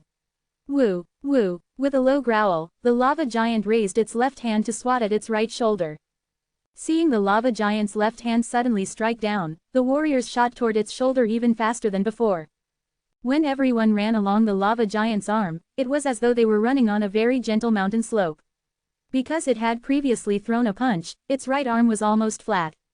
The arm slowly went up vertically, increasing the mountain slope's angle, basically turning it into a vertical cliff face. The bottom of the cliff face was then covered by the overwhelming magma. Whoosh, whoosh, whoosh. Fortunately, the surface of the lava giant wasn't smooth, there were many cracks and bumps for everyone to use to make their way back up. Though the lava giant's left hand was probably reaching toward Janet alone, the range of its palm could easily cover all 7 of them. Jump! Holding the frosty cage, with a shout, Janet's agile figure suddenly shot up 100 feet as she leapt onto the lava giant's shoulder. Following behind her were Zen, Haley, and Jeffrey. Come on! Roaring furiously, Coleman had 2 balls of black forceful energy burst out from under his feet, launching himself into the sky. Because one couldn't fly in the Hall of Causality, Coleman used the explosive impact of his forceful energy to throw his body high into the air until he landed headfirst onto the lava giant's broad shoulder. Plop! Coleman's head fell right into a crack on the lava giant's shoulder. His head was stuck, roasted by the flames within the crack. With a cry of pain, he pulled his head out of the crack with much force. By then, half of his brown whip-like hair was already burned to a crisp. Boom! Right then, the lava giant's left hand had already made it to the top of its right arm. Under its powerful strike, countless stone fragments scattered from its arm. Under such immense pressure, some of the fragments shot out like concealed weapons, producing a sharp, whistling sound in the air. Drip, drip, drip, most of the stone chips fell into the magma below. Go, keep moving forward, Zen called out. None of them stopped, they had to use this lava giant as a bridge to get them across the magma lake. Luckily, the lava giant didn't manage to land a hit on Janet. With a twist of its huge head, it opened its mouth and bit at the crowd on its shoulder. It seemed like that it was going to swallow all the warriors in one go. However, it actually had only one target, the little flame kitten in Janet's hand. Oh! The lava giant's mouth was 1,000 feet wide, it was a gigantic cave with an unfathomable bottom when it was opened. Looking into the mouth, one could see the light of fire reflected off the throat. The lava giant's stomach was probably filled with lava as well. Everyone jump up again, don't get swallowed. When Zen saw the large mouth make its move, he took the lead and leapt right onto the lava giant's head. Janet then inserted the end of the lofty wood into the ground to let it start growing rapidly.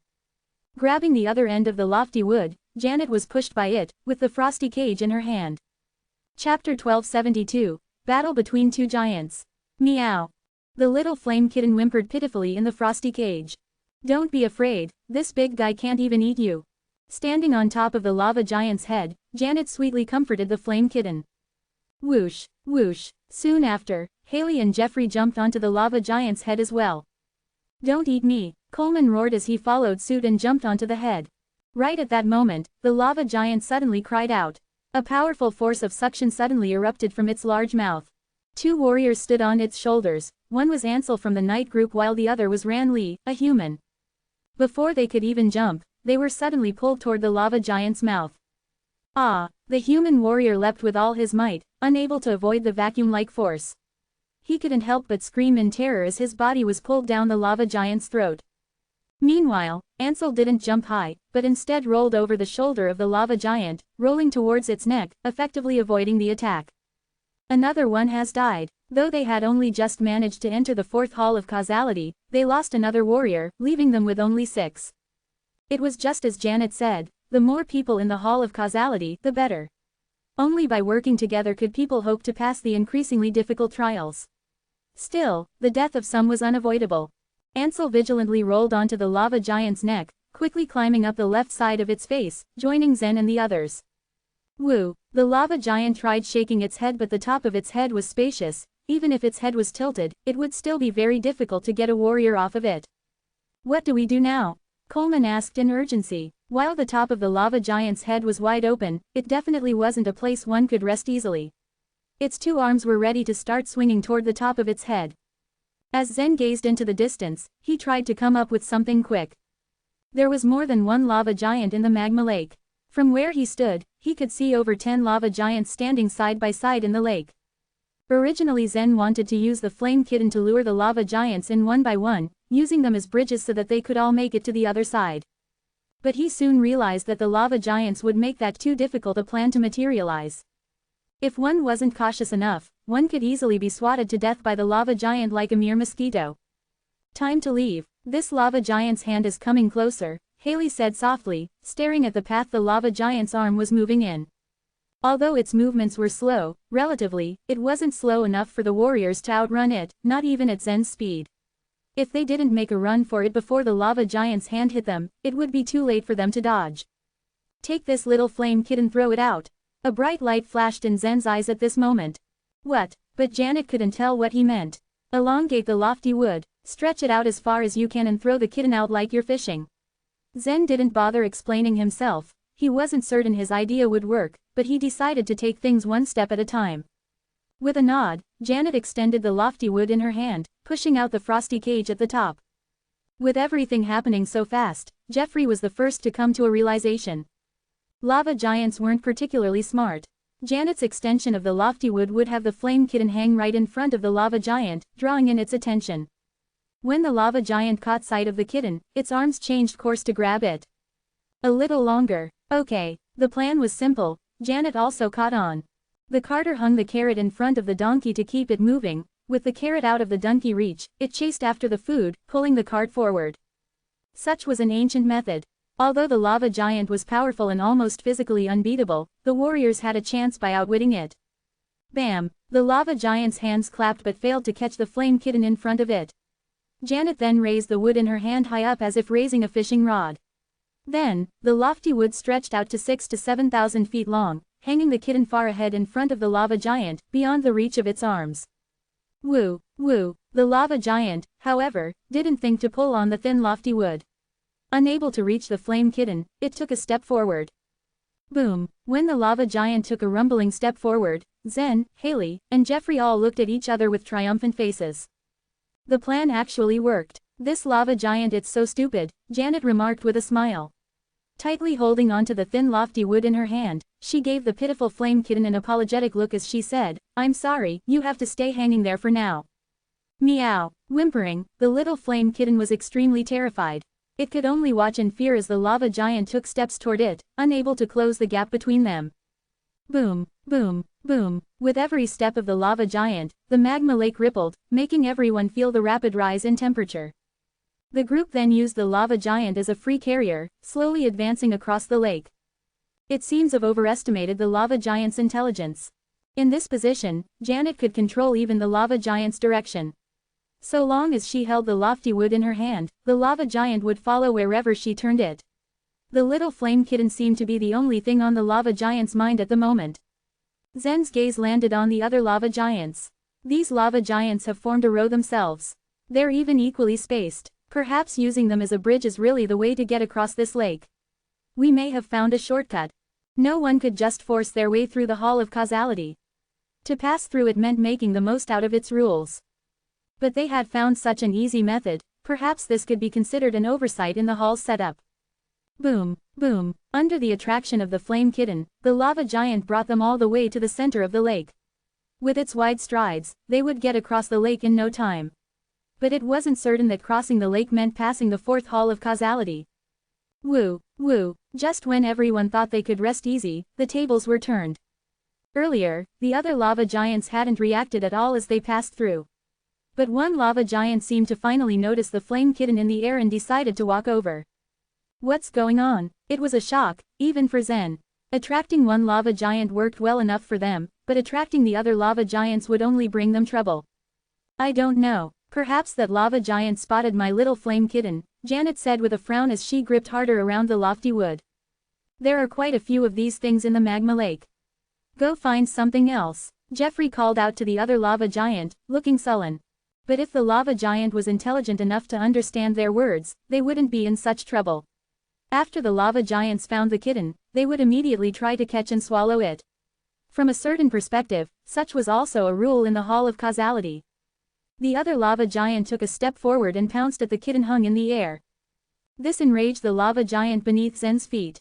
Instead of going for the kitten, it brandished its two giant fists and rammed them into the other lava giant. A fight between such huge monsters was like two mountains crashing into each other. Everyone, get down. Boom. The tremors brought Zen and the others down to the scalp of the lava giant's head. Grabbing a few protruding stone pillars or cracks on top of its head was their only security from being thrown off because of the vibrations. They were right in the middle of the magma lake. If anyone fell, they'd completely burn. Chapter 1273, A Disaster to All. The air was scorching hot as the two lava giants clashed with each other in close combat, competing for the flame kitten. It was a contest of pure strength, and the two lava giants displayed their shockingly powerful attacks to the maximum. Boom. One lava giant forcefully punched the other one's chest. The impact of the collision was immensely palpable that all of them felt dizzy. Everyone looked like small bugs that clung tightly on top of the lava giant's head. Coleman tightly grasped onto a crack in a stone.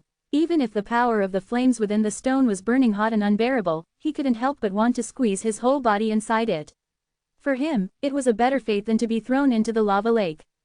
Meanwhile, Jeffrey and Haley each held on to a stone pillar for dear life, as if it was the last life-saving thing in the world. As for Janet, she held the slender lofty wood in one hand. Since she didn't want the flame kitten to be involved in the brawl, she could only use one hand to hold onto something to prevent herself from falling. However, the unexpectedly strong impact from the collision made her lose her balance. She lost her grasp and fell backward. Ah! Janet's eyes were full of fear, but her other hand still held tightly on the lofty wood. Jeffrey, Haley, and the rest of them were all panicked at the scene. At that exact moment, Zen slid along the lava giant's head as his body quickly maneuvered to grab Janet's arm, and delivered a downward punch at the same time. He made sure to deliver a punch with the power of 20,000 dragon scales. He then fixed his fist directly on top of the lava giant's head, to lock himself in place while his other hand grasped Janet by her arm. Of course, his punch didn't damage the lava giant since it was so huge, that Zen's attack felt like a mere mosquito bite to it. That was so close. Janet sighed as her chest heaved up and down in heavy breathing, still in shock. She had her one hand grabbed by Zen, but she still lifted the frosty cage high up with the other hand.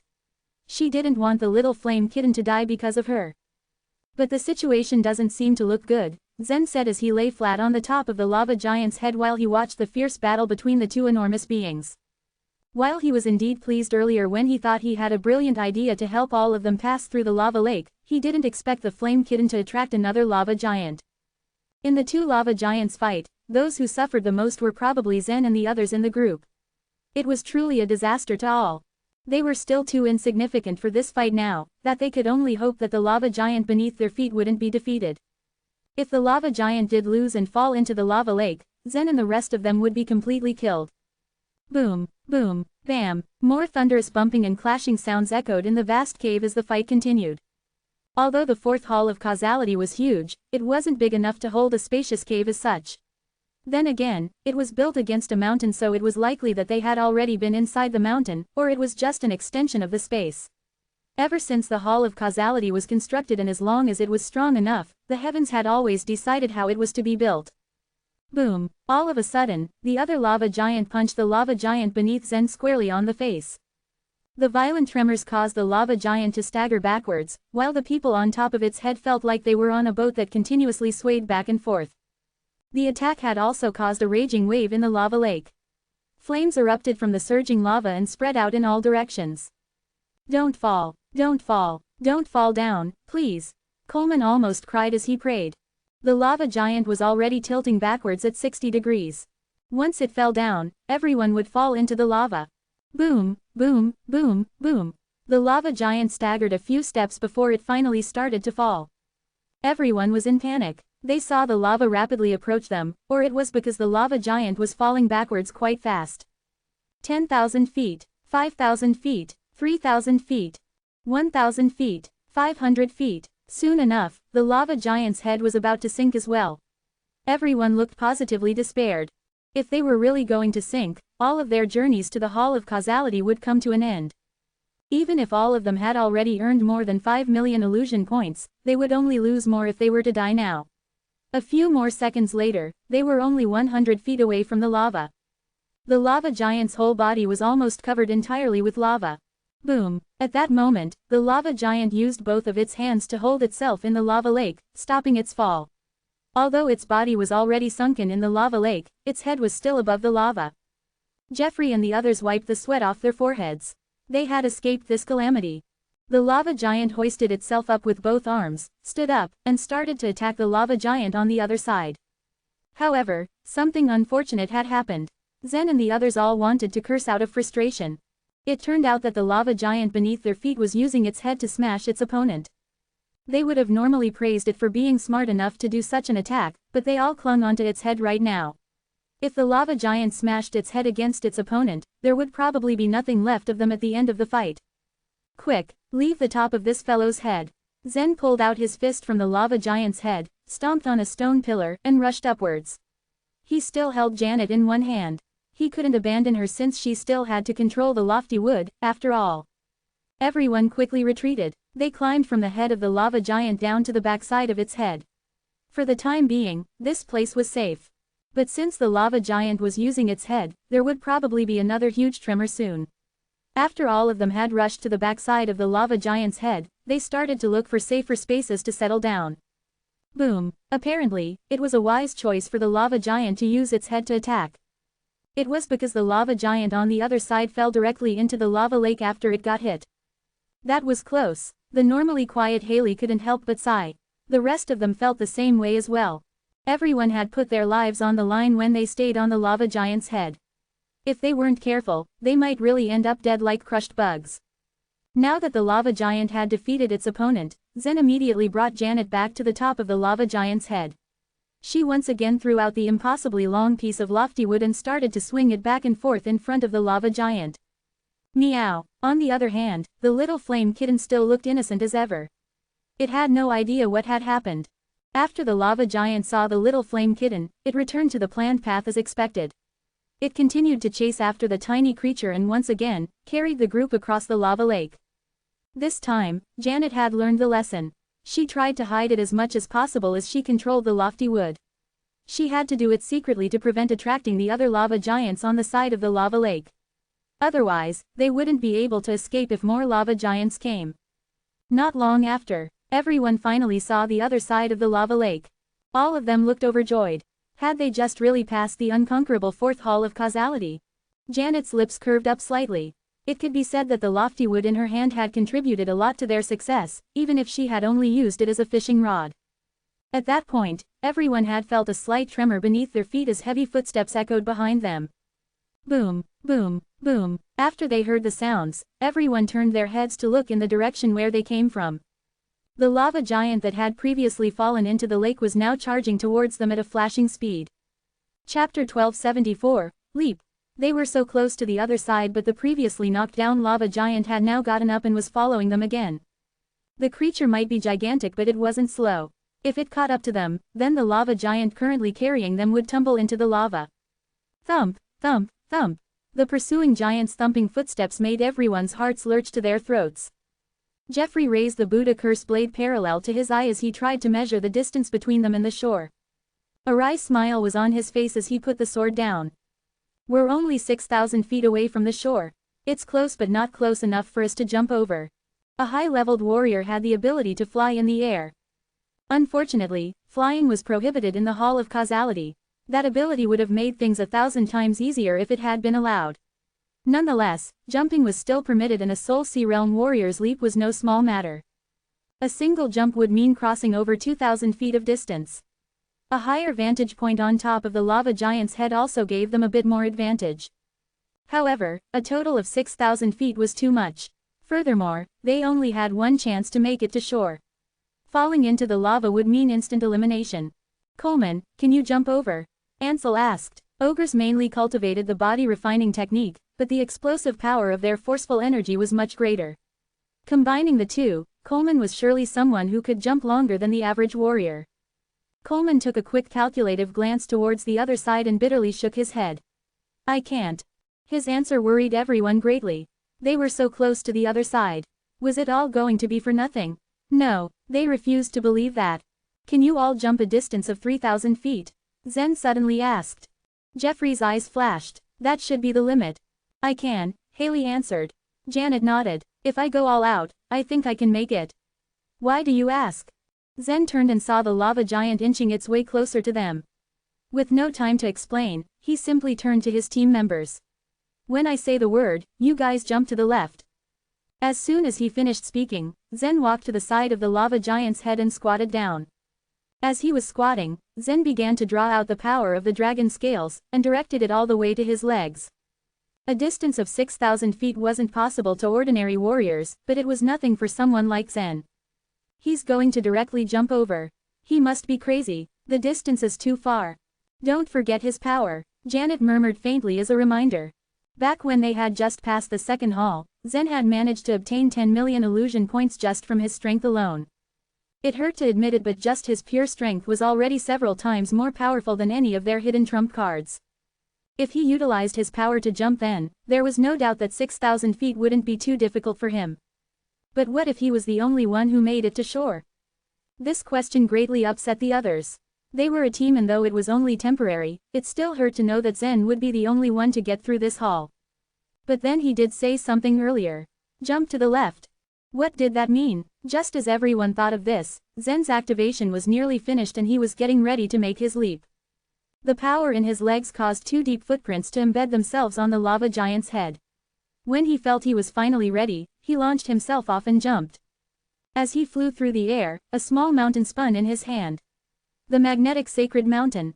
Swoosh, he threw the mountain into the lava lake below. But this seemingly casual action had been done with precision. Ordinary molten lava was not enough to destroy this magnetic sacred mountain. In fact, this was what was going to solve their current dilemma of crossing over to the other side. The mountain was going to serve as their foothold to finally pass through the lava lake. Huff, huff, Zen crossed over a distance of 6,000 feet in just a blink of an eye and landed heavily on the shore. Thad did it, but it seems that we will die here. Janet shouted in resentment. They all went through so much together only for him to abandon them at the most crucial moment. Thump, thump, thump. The pursuing lava giant wasn't too far from them now. It could smash its huge body onto the one carrying them, and that would lead to an unimaginably powerful collision which they would, unfortunately, be caught in the middle of. At that moment Zen, who was already onshore, suddenly raised his hand. This greatly confused them. What does he mean? Plop. Just then, the lava lake began to bubble violently. The thick surface of the lava rose as if there was an enormous mass pushing from below. Not long after, a mountain peak broke through and began to emerge from the molten surface. It was the magnetic sacred mountain. Zen was controlling it and letting it grow to its original size. The sight amazed everyone. Even Janet's formerly disappointed face lit up in joy. The magnetic sacred mountain. It looks like the small mountain Thad played with in the past. How did it get so big? Everyone's mouth hung open in shock as they stared at the mountain in front of their very eyes. However, they quickly shook themselves out of their reverie once they realized the purpose that this mountain could serve for them. Jump, Zen shouted. The mountain was now their first foothold from which they could make their second jump towards the shore. All jump, Coleman shouted. He was originally afraid, but now that the forceful energy erupted, his body was now similar to that of an elephant. He launched himself to the air and smashed ruthlessly against the side of the mountain. Bam! There was a muffled sound as Coleman got to his feet and stood in the middle of the magnetic sacred mountain. He faced his team members and touched his chest in pride. Jeffrey was next, taking 2 steps back before also launching himself towards the mountain. His entire body was like a rock, spreading its wings as it glided through the air. He traveled 3,000 feet in an instant. Haley and Ansel were next. They lacked Coleman's explosive power and Jeffrey's elegant gliding, but their basic body skills still proved to be effective in crossing great distances. Seeing her team members make it to the mountain, Janet put away the lofty wood in her hand. The frosty cage on top of it melted and the branches of the wood started to shrink until they disappeared without a trace. It was now as long as half her arm and quickly drilled into her palm. Now out of the frosty cage, the previously imprisoned flame kitten had regained its freedom. Meow. It looked frightened, but it didn't run away. Instead, it stood in its spot, shivering. Jump into the lava now. This place is no longer safe, Janet told the kitten. However, the kitten merely stood there and looked at Janet with wide, pitiful eyes. Janet frowned and reached out for it. The flame kitten was a law creature created by the flames. Anyone who touched it was sure to be burnt. However, this kitten had been imprisoned in the frosty cage for so long and had cold air blown at it by Zen and the others. Its body had completely lost its luster. Janet also used the life vitality to protect her skin, so it was only partly scalding when she touched the kitten. Be free, she cried out as she threw the kitten away from the lava giant. The lava was dangerous to them, but it was home for this flame kitten. Janet, jump, hurry up Janet. Janet nodded and drew out a stream of life vitality. She quickly launched herself and jumped into the air like a nimble skylark. Whoosh, she crossed through the air and made her way towards the magnetic sacred mountain. Chapter 1275, Flame Bees. The moment Janet jumped off the lava giant's head, the 2 lava giants collided violently with each other. As a loud bang resounded behind her, Janet jumped into the air and landed steadily on the magnetic sacred mountain. Seeing this, Zen breathed a sigh of relief. Even though Janet had been in a critical situation, she had still chosen to take the risk of releasing the flame kitten first. So naturally, the other warriors had all been worried to death about her. If she had been just a little slower, she would have missed the chance to escape. Move to the top of the mountain. Just as Janet steadied herself on the mountain, she heard Zen instructing them in a nervous voice. At the same time, the 2 lava giants both lost their balance from the force of the impact and crashed into the lava lake. Their huge bodies disrupted the lava in the lake, forming towering waves that were several hundred feet high and spread out quickly in all directions. Move, move, hurry up. Coleman was the first to move. Jeffrey, Haley, and Janet followed closely behind him. However, they were still in great danger. If the lava overflowed from the lake and reached the mountain, they would have nowhere to run.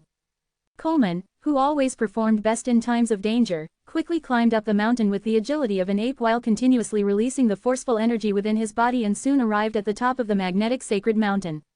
From there, he leapt over a distance of 3,000 feet and fell onto the other side of the lake.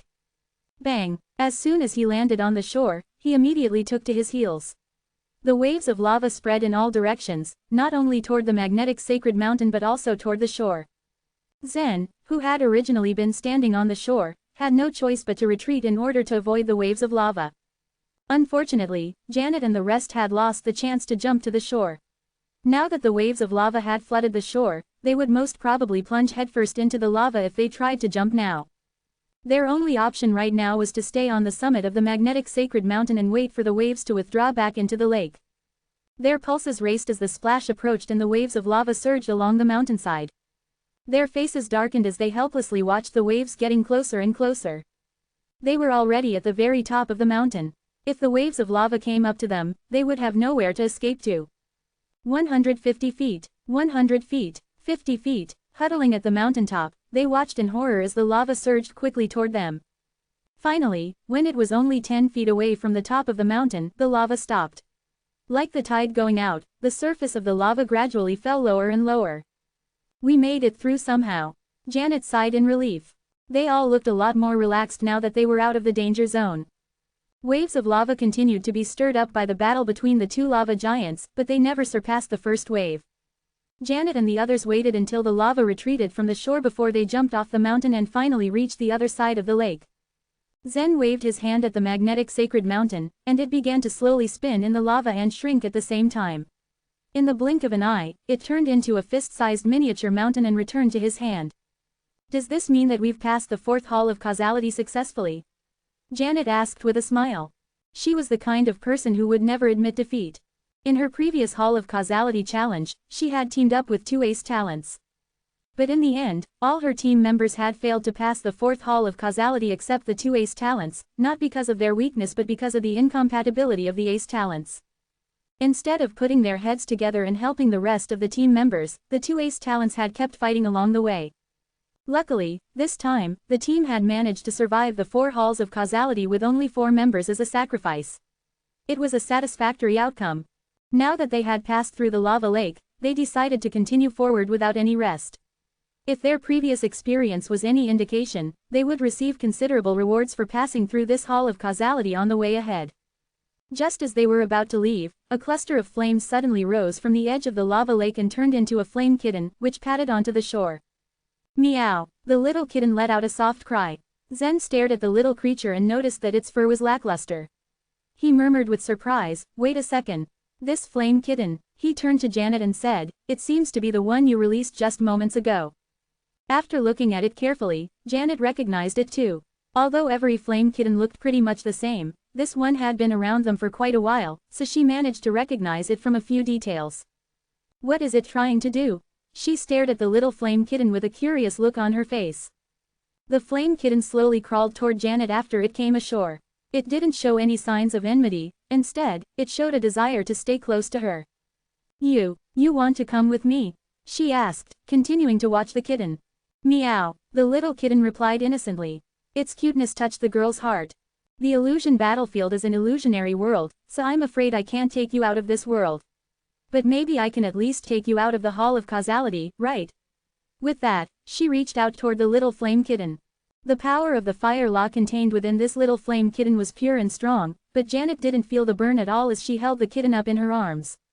Instead, she felt warmth and fluff. "This fellow, it really wants to come with you," Jeffrey commented with a surprised look on his face. Zen smiled. "The flame kittens in the lava lake are the food of the lava giants. I presume that there are even stronger creatures in the depths of the lake. This poor kitten doesn't want to stay in such a fatal environment." Janet held the little flame kitten in her arms with a soft smile on her face. "Then let me take care of it for some time." She decided to keep this creature as a pet. They then proceeded deeper into the cave. But very soon, they saw countless specks of light floating toward them from ahead.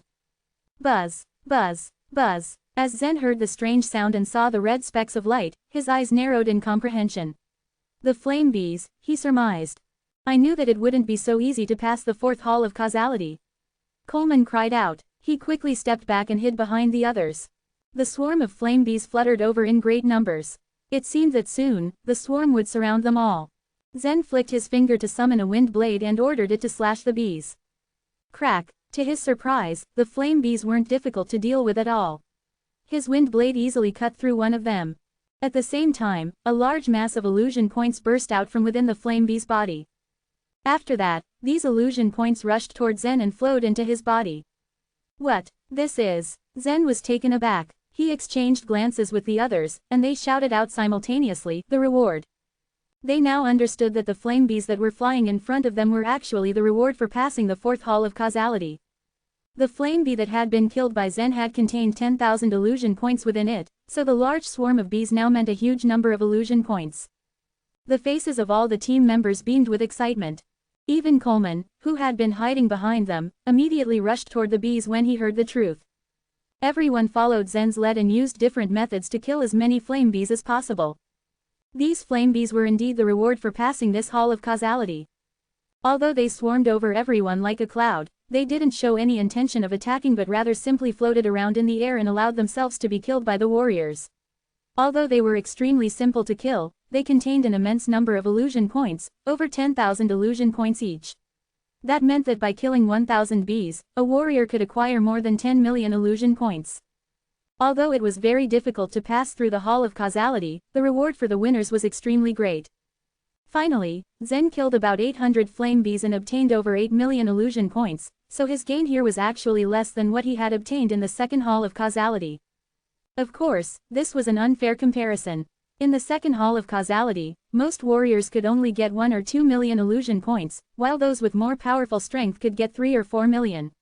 Zen, who had obtained 10 million illusion points there, was undoubtedly an exception. Here, besides Zen, the other warriors also had good harvests. Janet killed more than 700 flame bees, while Jeffrey and the rest killed an average of 600 bees each. After receiving the rewards, they continued on their journey. They passed through the hall and continued to climb up the mountain. Janet had said that there were 5 tests in total in the hall of causality, but this was only her deduction. She didn't know what would actually be waiting for them at the peak of the mountain. Still, everyone was looking forward to it and moved at their full speed. After all, this was probably the last test they would take in the hall of causality. Chapter 1276, Depressed Margaret. With all warriors plundering illusion points from others, the entire illusion battlefield had now reached the white-hot stage. The expert martial artists knew that the best way to plunder illusion points was to enter the hall of causality. But entering the hall of causality was no cakewalk. First of all, one had to get an iron ticket, which was quite a task. Secondly, one had to pay a whopping 5 million illusion points. Regardless of the former or the latter conditions, an ordinary martial artist could never achieve either. The iron tickets needed to be obtained from a secret land deep in the wilderness, and navigating these secret lands, where unknown dangers lurked, was no easy feat. And the same went for the 5 million illusion points. After all, how many people in the main cities could accumulate so many points? Meanwhile, in the illusion battlefield in a main city of a supreme world, a gate appeared in the center of the city from which a blinding silver light shone. 9 martial artists sauntered out from this gate of light. The moment the other martial artists laid eyes on these 9 martial artists, they were awestruck. They all knew that these were the true masters. After the martial artists had passed through the hall of causality, they would be transported to a particular main city. This city was often located in the center of the supreme world. This rule was made deliberately in the illusion battlefield to sift out the best warriors. Martial artists who passed the trial of the hall of causality and came out alive ranked in the top 50 of this supreme world. After departing the hall of causality, the masters would gather in the central main city. There was a high chance that there would be an even more intense collision there. Of the 10 people who entered the hall of causality at the same time, only 1 had perished. The strength of these mavens was truly astonishing. How boring. I didn't expect the reward for the 5th hall of causality to be this. The leader, a long-haired man, shook his head and complained arrogantly. Ha ha, I am actually interested in obtaining a treasure from the illusion battlefield. There are some extremely precious treasures here, said another bald warrior with a chuckle. He had obtained a revival token in a secret land within the illusion battlefield. This token gave the power to revive once to the one in possession of it. He hadn't perished during his expedition in the Hall of Causality, so he naturally had not used the revival token. But the entire illusion battlefield was just a projection created by the heavens. If he didn't use the revival token, it would be wasted because it could not be taken out of the illusion battlefield. Never in his wildest dreams would he have thought that the reward for the fifth Hall of Causality would be a treasure that he could take with him. Naturally, he chose the revival token. This token gave him the incredible gift of an extra life. This was the effect of heavenly destiny of revival. The person who held the heavenly destiny of revival was a Supreme Lord. Furthermore, the Supreme Lord was unable to revive himself, he could only revive others. Apart from this, there were many other restrictions too. Without a doubt, even if the bald warrior hadn't won in the illusion battlefield, he still made a killing. However, a woman in this group had a gloomy expression on her face. She was wearing a plain white dress that trailed behind her on the ground. A white brocade shawl was draped across her shoulders. She had a beautiful face, which was both elegant and cold. It was Margaret, who had entered the illusion battlefield. Right from the beginning, Margaret had never paid attention to her rank or illusion points. Unlike other warriors, she was totally unaffected by these things. Although she had promised her master that she would strive to do her best in the illusion battlefield, she wasn't very interested in these things. However, she had entered the illusion battlefield by traveling through a supreme world after leaving the purple power world, and she had directly entered a main city of the ogre race. What was more worrisome was that there were 6 main ogre cities circling this particular main ogre city. This was a land truly rife with danger. Therefore, Margaret left the main city in a blind panic and fought all the way to an unknown destination. She could not even remember how many of those stinky fellows she had killed. Her goal was not to fight them, but to find Zen. They were merely obstructions for her. However, leaving the main city was not a simple matter. She didn't have a clear understanding of the rules, so she voluntarily gave up resisting and was even killed once. In the end, she found that she was revived and still brought to the main city. So she had to slaughter the warriors to gain freedom. Thus, with the help of her sword formation, she single-handedly slaughtered the 7 main cities of the ogre race. All of the ogre warriors then realized that this beautiful and elegant woman was a nightmare of a person. After that, no one dared to leave the city. However, Margaret had a natural advantage to plunder illusion points. She used 100,000 long swords to set up a ring-shaped sword formation which encircled the main city. This move was powerful and deadly enough to send all the martial artists of the main city into a tizzy. No matter how strong a warrior was, it was impossible for him to slaughter the martial artists of the entire city. After all, there were exits everywhere in the main city. If one jumped over the city wall, they would be able to escape. No matter how strong the martial artist was, if numerous warriors fled the city, he wouldn't be able to kill them all. At the most, he could kill a quarter of them. As for Lucille's title of City Lord, she had only received it because of the large number of G-clan's guards and subordinates. This was why she could set rules for a city. However, Margaret was different. Her sword formation had trapped the entire main city, leaving no escape route. Be it the strong ones or the weak ones, nobody was able to leave the city. And if they did, they would be killed. They had no option but to stay put in the main city. Finally, the ogre martial artists couldn't take it any longer. They eventually reached an agreement with Margaret and allowed her to kill all of them 3 times. After this was done, the group of ogre martial artists finally sent the nasty woman away. After doing this several times, she rose to the top 100 of the illusion battlefield. But later, she voluntarily allowed one to kill her once, losing half of her illusion points. Then she slowly got back up. So far, Margaret had not bothered to check her rank. Her sole focus was to find Zen. But after learning that the illusion battlefield was divided into 50 supreme worlds, Margaret was crestfallen. This meant that the possibility of Zen and her being in the same supreme world was 1 in 50. She had held on to a tiny hope upon entering the Hall of Causality, but she hadn't found Zen there either. "Margaret, why are you unhappy?" asked the long-haired youth. Margaret glanced at him without any emotion before trudging off to the side of the city wall.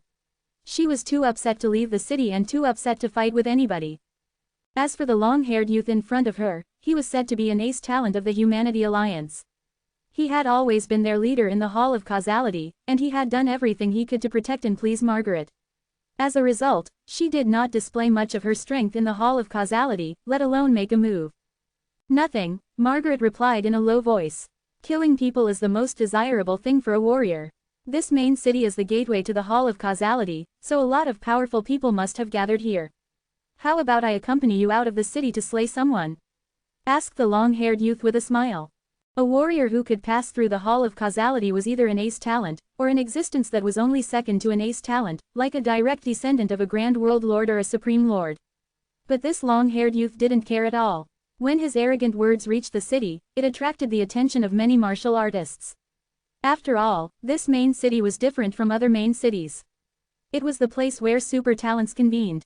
Margaret tilted her head and contemplated his offer. All right, but when we leave the city, I'll kill you first, she said in a flat tone, looking at the long-haired youth blankly. He chuckled, you must be joking. If you want to spar with me, then I can arrange that. Margaret did not say a word and walked straight towards the city gate, thinking that the 50 supreme worlds of the illusion battlefield might have to join hands sooner or later. Otherwise, the talents scattered throughout the 50 supreme worlds would not be able to compete for the top positions, so it would be better for her to raise her ranking a bit more. If she was in the front row, she might eventually be able to meet Zen. She just didn't know his current ranking. After 5 minutes, a lightning-like sword flashed outside the main city. This was accompanied by the agonized cries of the long-haired martial artist. He had been killed by Margaret and sent back to the main city to be revived. As the long-haired martial artist was enveloped by the light curtain, he pondered bitterly. The mild, weak and bookish woman was escorted through the Hall of Causality by him. He couldn't fathom how she could possess such terrifying strength. Chapter 1277. The door closed. There were many powerhouses hiding inside the main city. After seeing this scene, they went deeper into hiding. The method Margaret had used to kill the ace talent had alarmed the other ace talents in the city. They had secretly investigated her background and found out that she came from the purple power world and possessed an extremely rare first-rank purple power body. That long-haired youth had been ranked 74th in the illusion battlefield. After being killed by Margaret, half of the massive amount of illusion points within his body had been taken by her. Therefore, her ranking had skyrocketed. From a bit below the 100th, she rose all the way up to the 64th rank. The top 100 martial artists always attracted wide attention throughout the universe. The news of Margaret's new rank soon spread to the purple power world, causing a loud round of cheers and applause to erupt from the Apeiron Tower. Margaret has entered the top 100. The top 100 martial artists are the ace talents from the various clans. Margaret has really lived up to everyone's expectations. She boasts a first-rank purple power body, and she can almost be called the leader of the purple power world. It is not surprising that she has gotten into the top 100. 99% of the martial artists who were qualified to join the purple power world possessed purple power bodies, but the disparity between the power of the purple power bodies was extremely great. A few years ago, the martial artists in the Apeiron Tower had welcomed a junior. As a matter of fact, Margaret's seniority was incomparably high in the tower. After all, she had directly taken Elder Apeiron as her master, so she was 2 or even 3 ranks higher than most of the disciples in the tower. However, she was young in age, so the others treated her as a junior. Before she had left for the illusion battlefield, however, quite a few people had been extremely worried about her. Although her strength and talent were extraordinary, she was innocent and artless, and didn't know much about the world. In the illusion battlefield, she would likely suffer many setbacks. After all, when martial artists fought, many times it would not be a contest of strength, but of wisdom and tricks. Margaret is always talking about that man. I wonder if she will be able to see him in the illusion battlefield. I'm afraid it's going to be a bit difficult. Margaret is outstanding, but that man is from the lower world. I'm afraid he will be eliminated soon.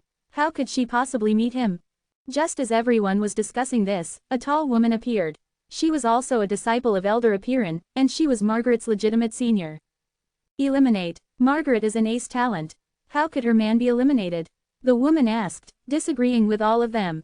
During her years at the Apeiron Tower, Margaret had only been on good terms with one person, her. So naturally, she knew many secrets about her. Margaret is from the lower world, so is her husband.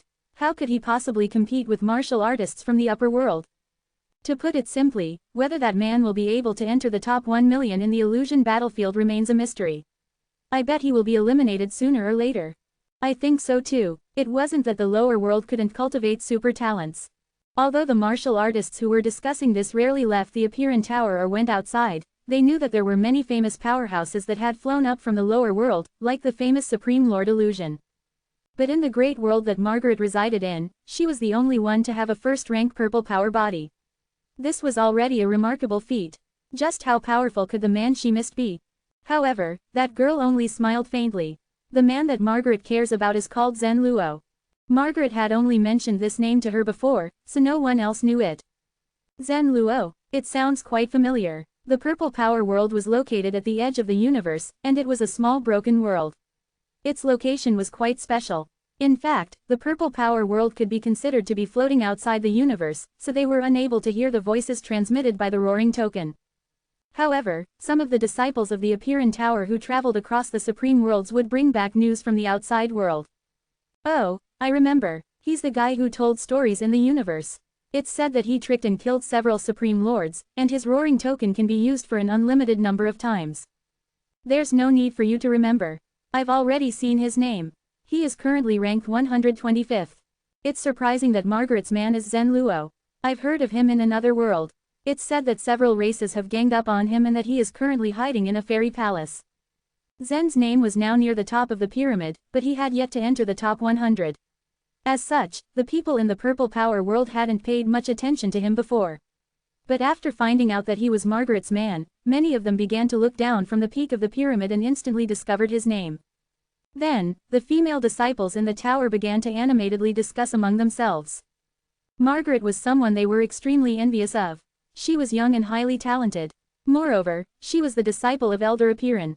From the moment she had stepped into the tower, she had been blessed. All the members of the tower took good care of her. They did everything they could to make her happy and coax her into cultivating and taking bitter pills. And just like that, the young Margaret had grown up, rising to the top 100 of the illusion battlefield without much effort. The man that she had been missing was also close to the top 100 now. Without doubt, the other girls were tormented by jealousy.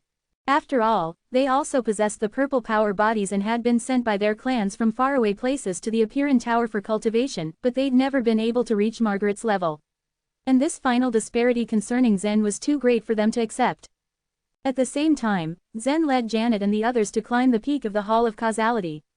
They were about to enter the final Hall of Causality. Can this even be called a hall? Coleman shouted as he stared at the row of stone pillars. Although it was likely that there had indeed been a large hall on the mountain peak, all that was left in front of them now were circular stone pillars that lined up in a row. The actual hall seemed to have collapsed a long time ago. This is the final test. Do not underestimate it. The difficulty of this hall may be much higher than before, Zhen said vigilantly. By now, they had come to a tacit understanding. At Zhen's words, they all followed him at the same time. Although the roof of the hall seemed to have disappeared a long time ago, there were still two tall pillars standing by the door. This was the door of the fifth Hall of Causality. The moment Zhen walked into the Hall of Causality, a strange feeling bubbled up from the depths of his heart. After Janet and the rest walked past two pillars, their expressions also changed slightly. Creak. The crowd heard an ear-piercing sound that made their teeth ache. It was the sound of the door's shafts badly in need of a repair. Clang. That ear-piercing sound was followed by the sound of a heavy door closing. The warriors immediately turned around in surprise. There was no door between the two pillars, so where had this sound come from? Haley's brows slightly furrowed in thought. Taking light steps, she charged toward the space between the two pillars and reached out with her hands. The door is closed, she said softly.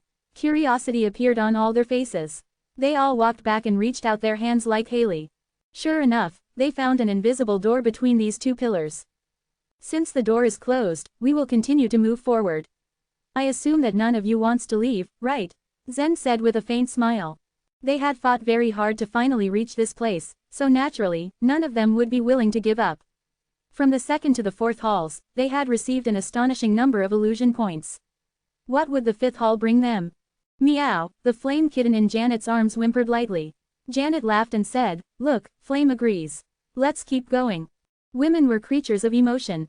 In just a short period of time, Janet had already given the flame kitten a name, Flame. On the other hand, the ancestral dragon had followed Zhen for a long time, yet he still hadn't given it a name. In fact, he had never even thought about giving it a name. Janet didn't have a contractual beast, so she didn't have a spirit beast bag with her. Now, she could only hold the flame kitten in her arms. Just as she finished her words, a thin bolt of lightning suddenly descended from the sky above the mountain peak. The lightning extended all the way down and wrapped itself around a stone pillar. Just as the lightning struck the stone pillar, countless fragments began to appear at the top of the pillar. They constantly regrouped around the pillar and soon, a small portion of the roof appeared. Chapter 1278, Corridors. The thin bolt of lightning struck down like spring thunders, causing the Hall of Causality to begin to reconstruct. Large amounts of fragments emerged from all the stone pillars. These fragments seemed to know exactly where to fit in and were continuously combining and reorganizing with each other. Roofs, girders, eaves, walls, doors and floors were gradually formed. A great hall was being built by an invisible force. Not long after, a magnificent hall appeared before everyone. They were now standing within a round-shaped hall where 6 corridors were built. 6 passages. In other words, does this mean that the 6 of us have to go separately? Doesn't the Hall of Causality require division of labor and cooperation? No one knew why the Hall of Causality was arranged this way, so they stared at each other with confused looks. They knew, however, that if they wanted to pass the Hall of Causality, they had to follow the rules. If the Hall of Causality really wanted to separate them, they would have no other choice but to comply. Buzz. At this moment, the doors of each corridor began to glow in a shiny blue light. The lightning bolts began to converge and words could be read. Each door had the name of one of the warriors inscribed in it. Janet G., Jeffrey Jin, Haley, Coleman, Ansel and Zen Luo. Zen Luo. Everyone was stunned when they saw this name inscribed in one of the doors. They then turned to look at Zen at the same time. From the 6 people, only Thad had the surname Luo, but the name Thad Luo was not in any corridor. This was the only name that was missing. I told you, Thad Luo is definitely a fake name. Janet's eyes flickered as she looked at Zen with a smile. I just didn't know that Thad is the famous Zen Luo. Zen had already become a legend among the younger generation. Regardless of his strength, his stories had spread throughout the Supreme Worlds. People had heard the stories so many times that they could retell all of them with all the details. Even the most ignorant and ill-informed martial artists would have heard of Zen. After all, there was someone in the universe who would tell stories every once in a while using the roar token. Everyone had to listen to him whether they wanted to or not. These stories were interesting and made many people obsessed. These people would have to wait for several months until they could get the ending of a story because the storyteller always left them in suspense. His closing line at the end of each session was always, "To what happened thereafter, that will be disclosed next time." After killing the 4 Supreme Lords, this was how Zen had passed his days in the past 6 years. The trillions of lives in the universe had also passed their time under the baptism of his voice. Janet, Jeffrey, Haley and the others were no exception. Are you really Zen Luo? Jeffrey asked while staring at Zen. Zen smiled helplessly. He could no longer hide his identity. He never thought that his name would appear at the last Hall of Causality.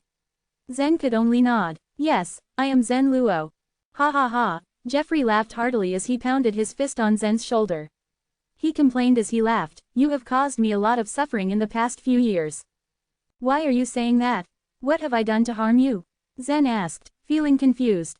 Of course Zen didn't know how much trouble he had caused to other people with his stories.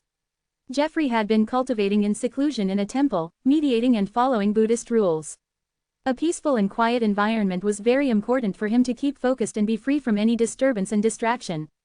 Even though he was not an orthodox Buddhist disciple, he was still practicing it. Normally, the Supreme Lords would only occasionally say a few words through the roaring tokens. After all, roaring tokens were very precious and should be used carefully not to waste them. If it wasn't something extremely important, the Supreme Lords would usually only say a few words once in a while.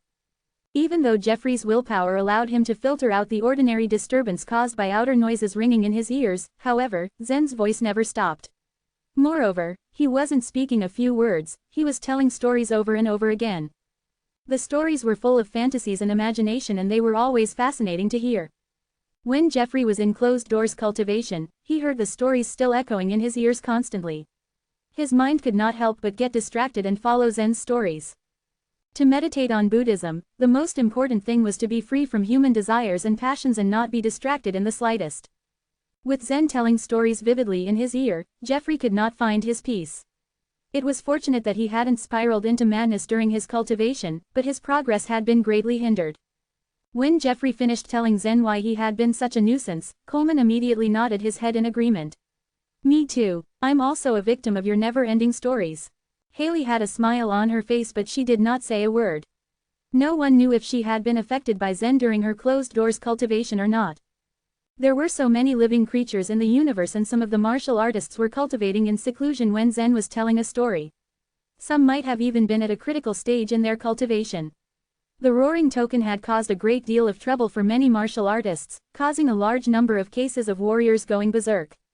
Now everyone finally realized why this so-called Thad possessed such a powerful strength. Janet had a smile on her face the entire time. Once again, she thought of Lucille. She always thought that Lucille was an invincible existence and that Lucille had the power to be a champion. But she was defeated by Zen once and she didn't know if Lucille would have the opportunity to fight Zen again. If they were to fight, would Lucille be the winner? Perhaps Zen was stronger and would defeat her easily. Before she thought that Zen had the power to face Lucille but that in the end he would still lose.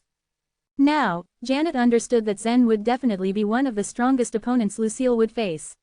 Not only did this guy hide his name but he also hid his true strength and power. Everyone was extremely interested in Zen. They started asking him a lot of questions about the Roaring Token, about the Fairy Palace, and about all the other things they heard in his stories. Zen answered their questions as best as he could. For some topics he would not hide, he just told them the truth frankly. But for some questions that he could not answer, he simply tried to divert the topic. I think everyone should focus our attention back to this place. As he spoke, he pointed to the 6 corridors ahead. Zen hadn't anticipated that these people would be so curious. Their questions came one after another. Apart from Haley, the others just kept on shooting questions non-stop. He couldn't take it anymore and all he wanted to do was to move on. He tried to shift everyone's attention and put the issue on the right track, making them focus on the Hall of Causality. Janet stuck out her tongue. She smiled and said, "All right, I was just gossiping. I knew that you had also entered the illusion battlefield but I didn't expect to meet you here." Zen nodded. "That's true. But the most important thing right now is the Hall of Causality, not me. For these 6 passages, each of us should follow the path that has your own name on it and enter." After finishing his words, Zen walked towards the door of the corridor next to him. Janet's name was on that corridor which meant that this corridor was for Janet to enter. The moment Zen tried to walk into the long corridor, an irresistible force stopped him from entering. Zen didn't force it. This was the Hall of Causality. Since he was not allowed to enter, then he would not forcefully break in. Everyone knew that they would have to finish the rest of the journey by themselves. After making some preparations, they all entered their respective corridors. Among them, Coleman was the one who looked the most depressed. He hadn't done anything along the way. He just followed everyone else here. He relied on all the others to get here. From now on he would have to rely on himself. He was not feeling sure about this and had no confidence in his eyes. He entered into his own corridor with a long and worried face. Zen also took a step forward after taking a glance at the long corridor in front of him to enter. This corridor was very wide, so wide that a carriage could enter and rush through it without problem. Walking on the soft carpet gave Zen the illusion that the 5th Hall of Causality wasn't difficult to go through. After walking several dozen feet, Zen suddenly stopped. A torch was hanging up on the wall in front of him. The flame was burning brightly as it illuminated the corridor he was in. Zen felt that something weird was burning in the flames. There seems to be a powerful soul within the flames. Zen muttered as he stared at the torch. Zen had no idea how strong this soul was. If it was able to cause pressure on Zen's soul, the strength of this soul would be unimaginable. Is this the test? Should I do something about it or just ignore it? Zen thought. Zen decided to ignore the flames and planned to go around it. However, just as he was passing the torch, a strange pressure suddenly burst out from the torch and enveloped Zen. Chapter 1279, Godly Way and Godly Tile. Boom! The silence in this corridor was broken by this sound. It came from the flame, which suddenly exploded in front of Zen in a magnificent flash of color. However, this flame didn't burn his body. In fact, this flame had originally been part of the flames of the nihility. It was a flame that had burned a soul. However, the power hidden within the flame was unimaginably strong. Whoosh, whoosh, whoosh, the long corridor suddenly disappeared ahead of Zen. What replaced it was a world of bitterly cold ice and snow. Within the swirling and frigid wind, the power of the ice law was nearly incalculable. My soul has forcefully been pulled into this world of ice and snow. Zen thought, looking down at his hands. There was a jade-green glow floating around his body. He was at the perfect soul state. Ding dong, the crisp jingle of a metallic bell could be heard. Then Zen saw a small bell suspended in the air. What is this bell? After the small bell's appearance, a figure gradually emerged from within the snowstorm. It was a woman wearing nothing but a green and blue-colored ribbon, wrapped around her graceful figure. This woman flew towards Zen with her bare legs treading uncaringly through the endless cold. She quietly stared at him. Before, it had not been so cold, and the toughened strength of Zen's soul was powerful enough to withstand any normal cold. However, under this woman's indifferent gaze, Zen felt like he had fallen into an ice cellar which had been frozen for 10,000 years. At this moment, it was as if his soul was about to be sealed away. The surface of his soul had frozen over, and a thin layer of frost appeared. Zen was now even too cold to think at this point. What a strong use of the power of the ice law. But this is only the perception released by the soul. It's only an illusion. Zen's eyes flashed, and the green light which lit up the surface of his soul grew even more intense. Crack, crack, crack. The frost layer that had attached itself to Zen's body suddenly exploded into countless cracks, and with a series of low popping sounds, the fragments fell to the ground. When the woman floating in the air saw this, a faint smile appeared on her face, but it melted away to be replaced by a chilly look. Instantly, she took up the bell in her hand and lightly shook it. A large drift of snowflakes descended in a flurry from the sky. More, Zen muttered as his face grew cold again. He dashed towards the woman at a high speed. The cold wind howled past Zen's ears, which had reddened from the chill, as he rushed towards the woman. But he noticed that the woman only lightly swayed in midair like a snowflake, flying backwards and out of reach, while he was dashing ahead. The more Zen advanced, the more she would simply retreat. The two of them engaged in this dash of pursuit and retreat in this boundless space, but the distance between them could not close. This movement technique, it appears so familiar. Zen's brow suddenly furrowed, but a hint of light also flashed in his eyes as he smiled grimly. 8 smoky melodies. Only that kind of strange movement technique could allow one to become as light as a feather and maintain a distance from one's opponent. However, Zen had only been able to successfully keep his opponent 3 inches away from him so far while practicing the 8 smoky melodies. If his opponent had presented an extremely strong method, they would then be able to break the 3-inch distance and close in on Zen. For example, Lucille had broken his 8 smoky melodies during their confrontation. When his thoughts traveled there, a bit of white mist emanated out from the surface of Zen's soul. He also activated his own 8 smoky melodies. Huff. After Zen had activated the 8 smoky melodies, he became as light as a feather as well. Strictly speaking, the 8 smoky melodies was not a movement technique per se, but rather a body refining technique. However, it was fundamentally different to an ordinary body refining technique. It could make one as light as smoke. In life, if there was a wind blowing, smoke would drift along with the wind. Thus, the 8 smoky melodies relied on external forces, not its user's own strength.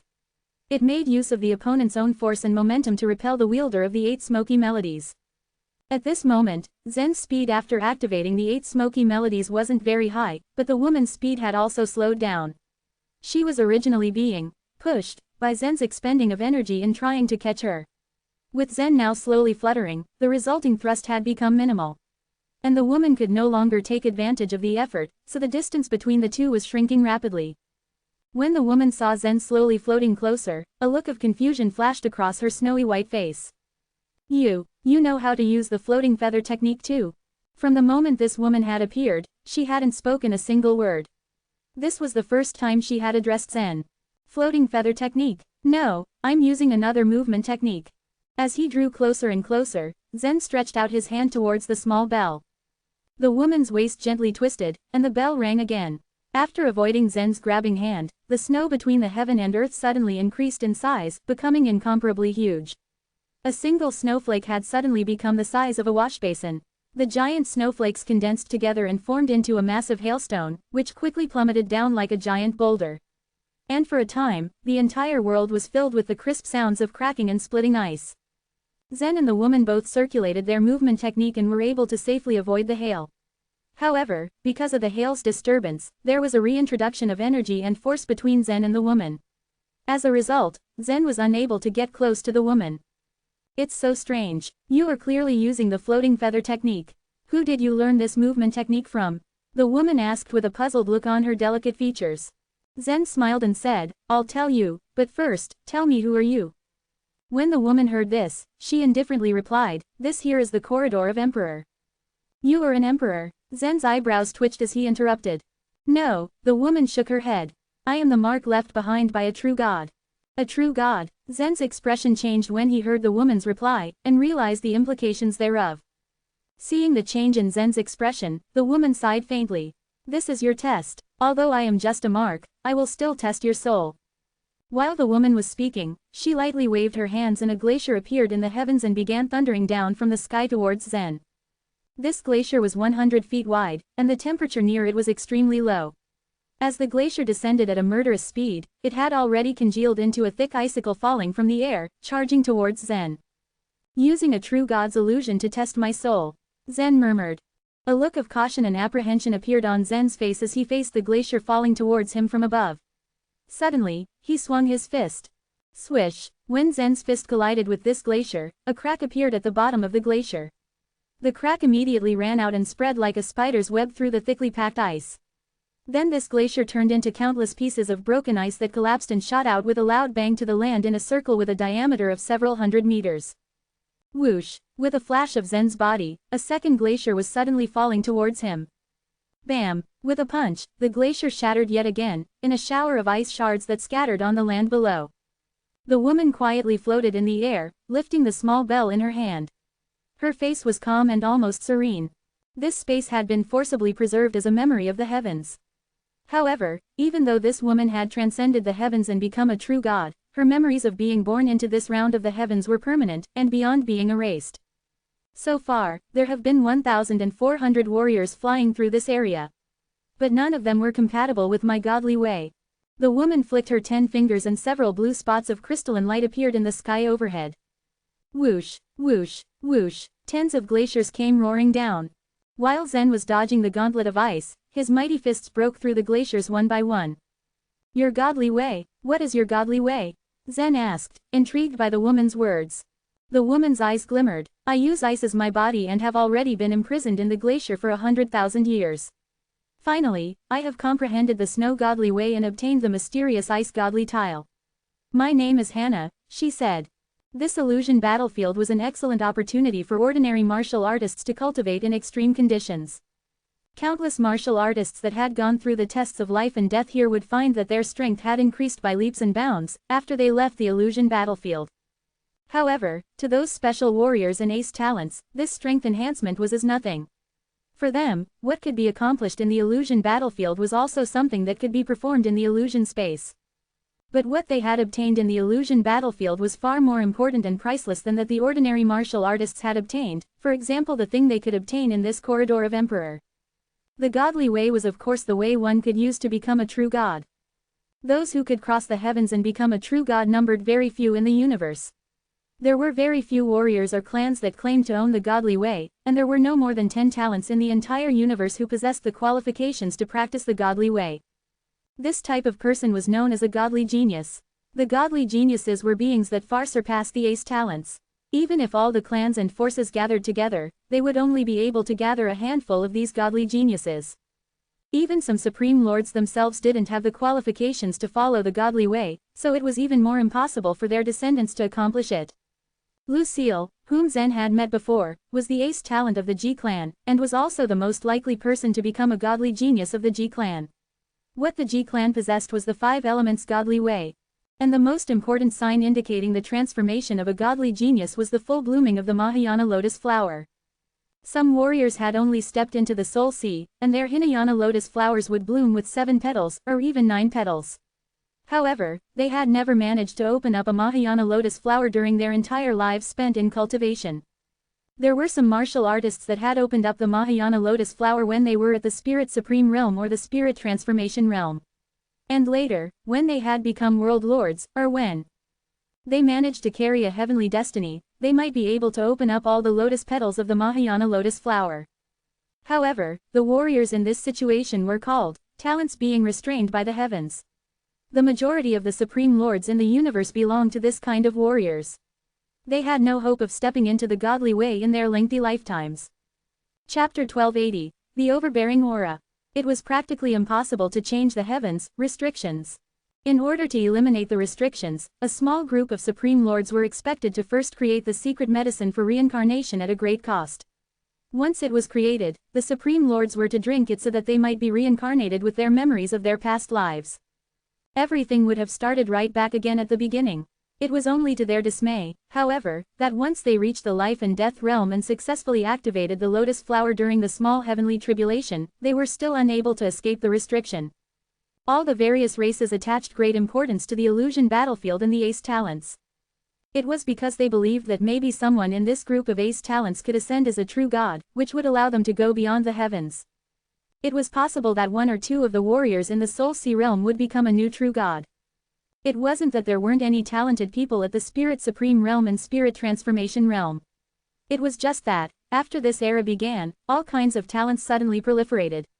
And at present, these talents, whose age ranged from 20 to 40, had managed to reach the Soul Sea realm, and continued to grow. The incredibly numerous amount of new talents made everyone know this generation as the Golden Generation. The Snow Godly Way, Hannah. Zen's eyes flashed vividly. This woman was most likely not of this grand era. Zen had never heard of her name before. But it was at this moment that Zen seized the opportunity to talk to her. He approached her casually and asked, "Where does one go after he becomes a true god, and thus, transcends the heavens?" Zen had already roughly understood that Yan was in a world above the universe. Although the mysterious girl swore to help him look for information about Yan, she hadn't really given him a sufficient answer. It was assumed that the young man who took Yan away was a true god.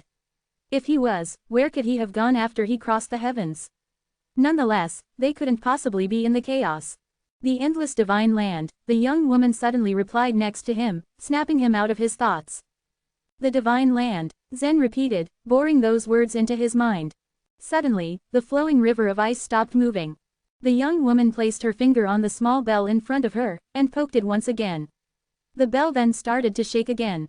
The snowstorm stopped in an instant, and the entire world instantaneously sank into silence, as if it had just been through a harsh snowstorm in the past few weeks. Except for the young woman named Hannah, it was only Zen in this entire world. Everything he saw was just a vast expanse of whiteness. Just as he was trying to assess the situation, an invisible chill attacked Zen. This chill crept right through Zen's spine and it spread throughout his entire body.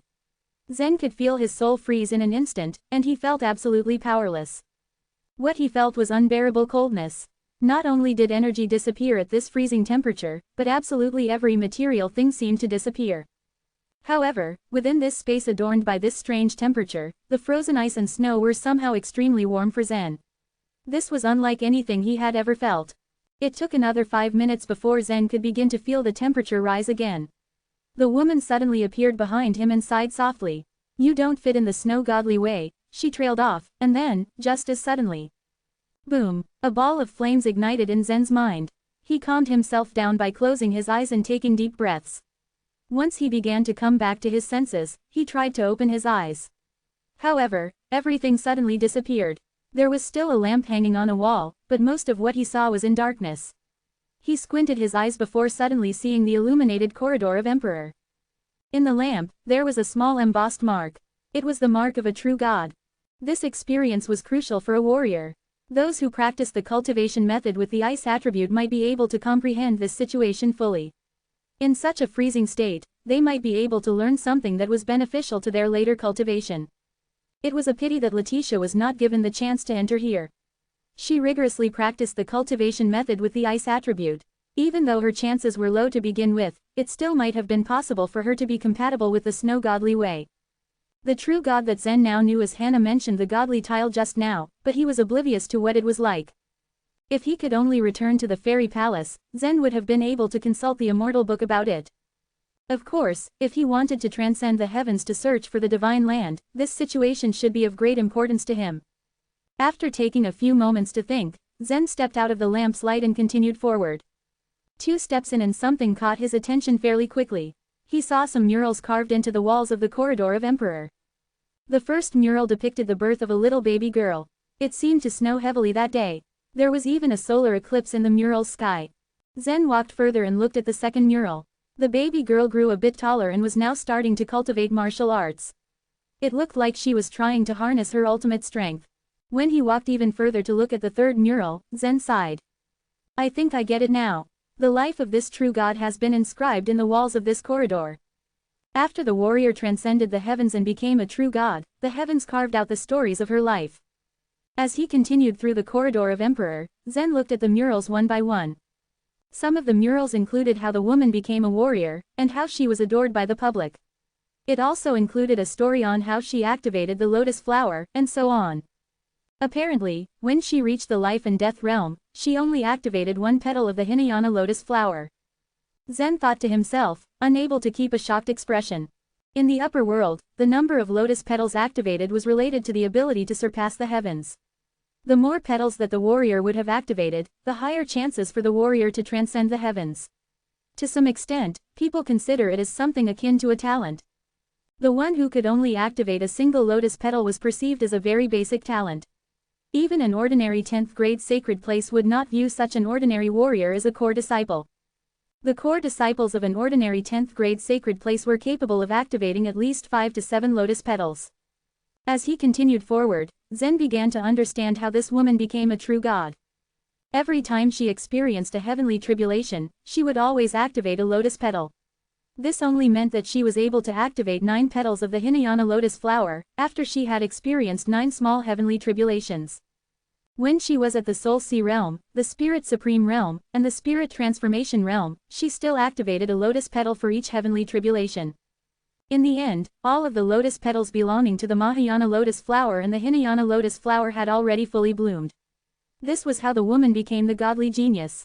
It took her most of her lifetime to become the godly genius, and once she successfully made it, she had already reached the late stage of the Spirit Transformation realm. She was so close to becoming a world lord. Zen sighed tiredly as he looked at the murals. Zen had already activated 35 lotus petals after his first small heavenly tribulation. It was a lot, since only the last petal of the Mahayana lotus flower hadn't bloomed yet. After Zen had passed through the various heavenly tribulations, his cultivation base had increased immensely. But no matter how hard he had tried so far, he couldn't activate the last lotus petal. It was only after activating the last lotus petal that he would be capable of becoming a godly genius. Zen was at his wit's end because he had absolutely no idea how long it would take him to make the last lotus petal appear. While walking past the murals, Zen was able to catch up on the wonderful scenes of this beautiful woman's life, even including the scenes in which she occupied a position that could not be ignored in the entire universe and ascended to be a true god. When Zen finished going through the murals, another torch suddenly appeared in front of him. Zen's eyes fixated on the torch, and Zen could feel a strong, powerful aura radiating from it. It felt like the same aura emitted by Hannah, the true god, before. The stronger the aura grew, the more Zen focused his attention on it, and he could feel its intimidating and extremely domineering pressure.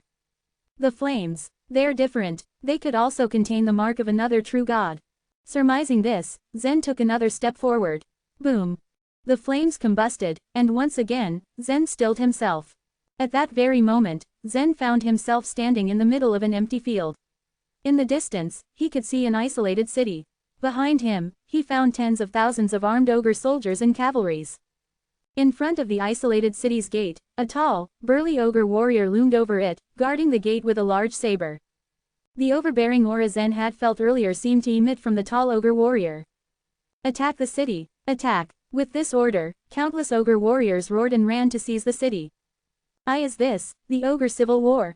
Zen was astonished by the scene that unfolded in front of him. Ha ha ha, the ogre warrior's laughter boomed throughout the battlefield. He held his saber high as he let the soldiers come at him. A few moments later, he was able to incapacitate a large portion of the enemies. These soldiers are nothing compared to this magnificent ogre warrior. Their auras do not compare to his. Could it be that this ogre warrior is the true god of the second lamp? Zen wondered aimlessly. Just like what Hannah said, each lamp in the corridor of Emperor recorded a true god's mark. These true gods were all born of the same universe. It was through the corridor of Emperor that the memories were never erased by the heavens. Kill, kill, kill, the soldiers screamed and roared. They were storming towards the true god and Zen. The first ogre warrior immediately charged at Zen. As his burly figure flashed before his eyes, Zen flicked his wrist and stole the giant sword from the enemy's hand. He quickly swung the sword against the soldiers. In an instant, Zen was able to behead a dozen of ogres with one swoop. Almost just as quickly, Zen could sense a strong, dangerous presence behind him. He then bent his body and lay prone on the ground, in order to avoid it. Whoosh! A stream of formidable blade energy spurted out. The blade energy spread around, maintaining a distance of 3 feet with the ground. After Zen lay down, the blade energy almost touched the tip of his nose. At the same time, the entire battlefield was consumed with the wails and screams of the tens of thousands of ogre warriors. The field had gotten violent and bloody very fast.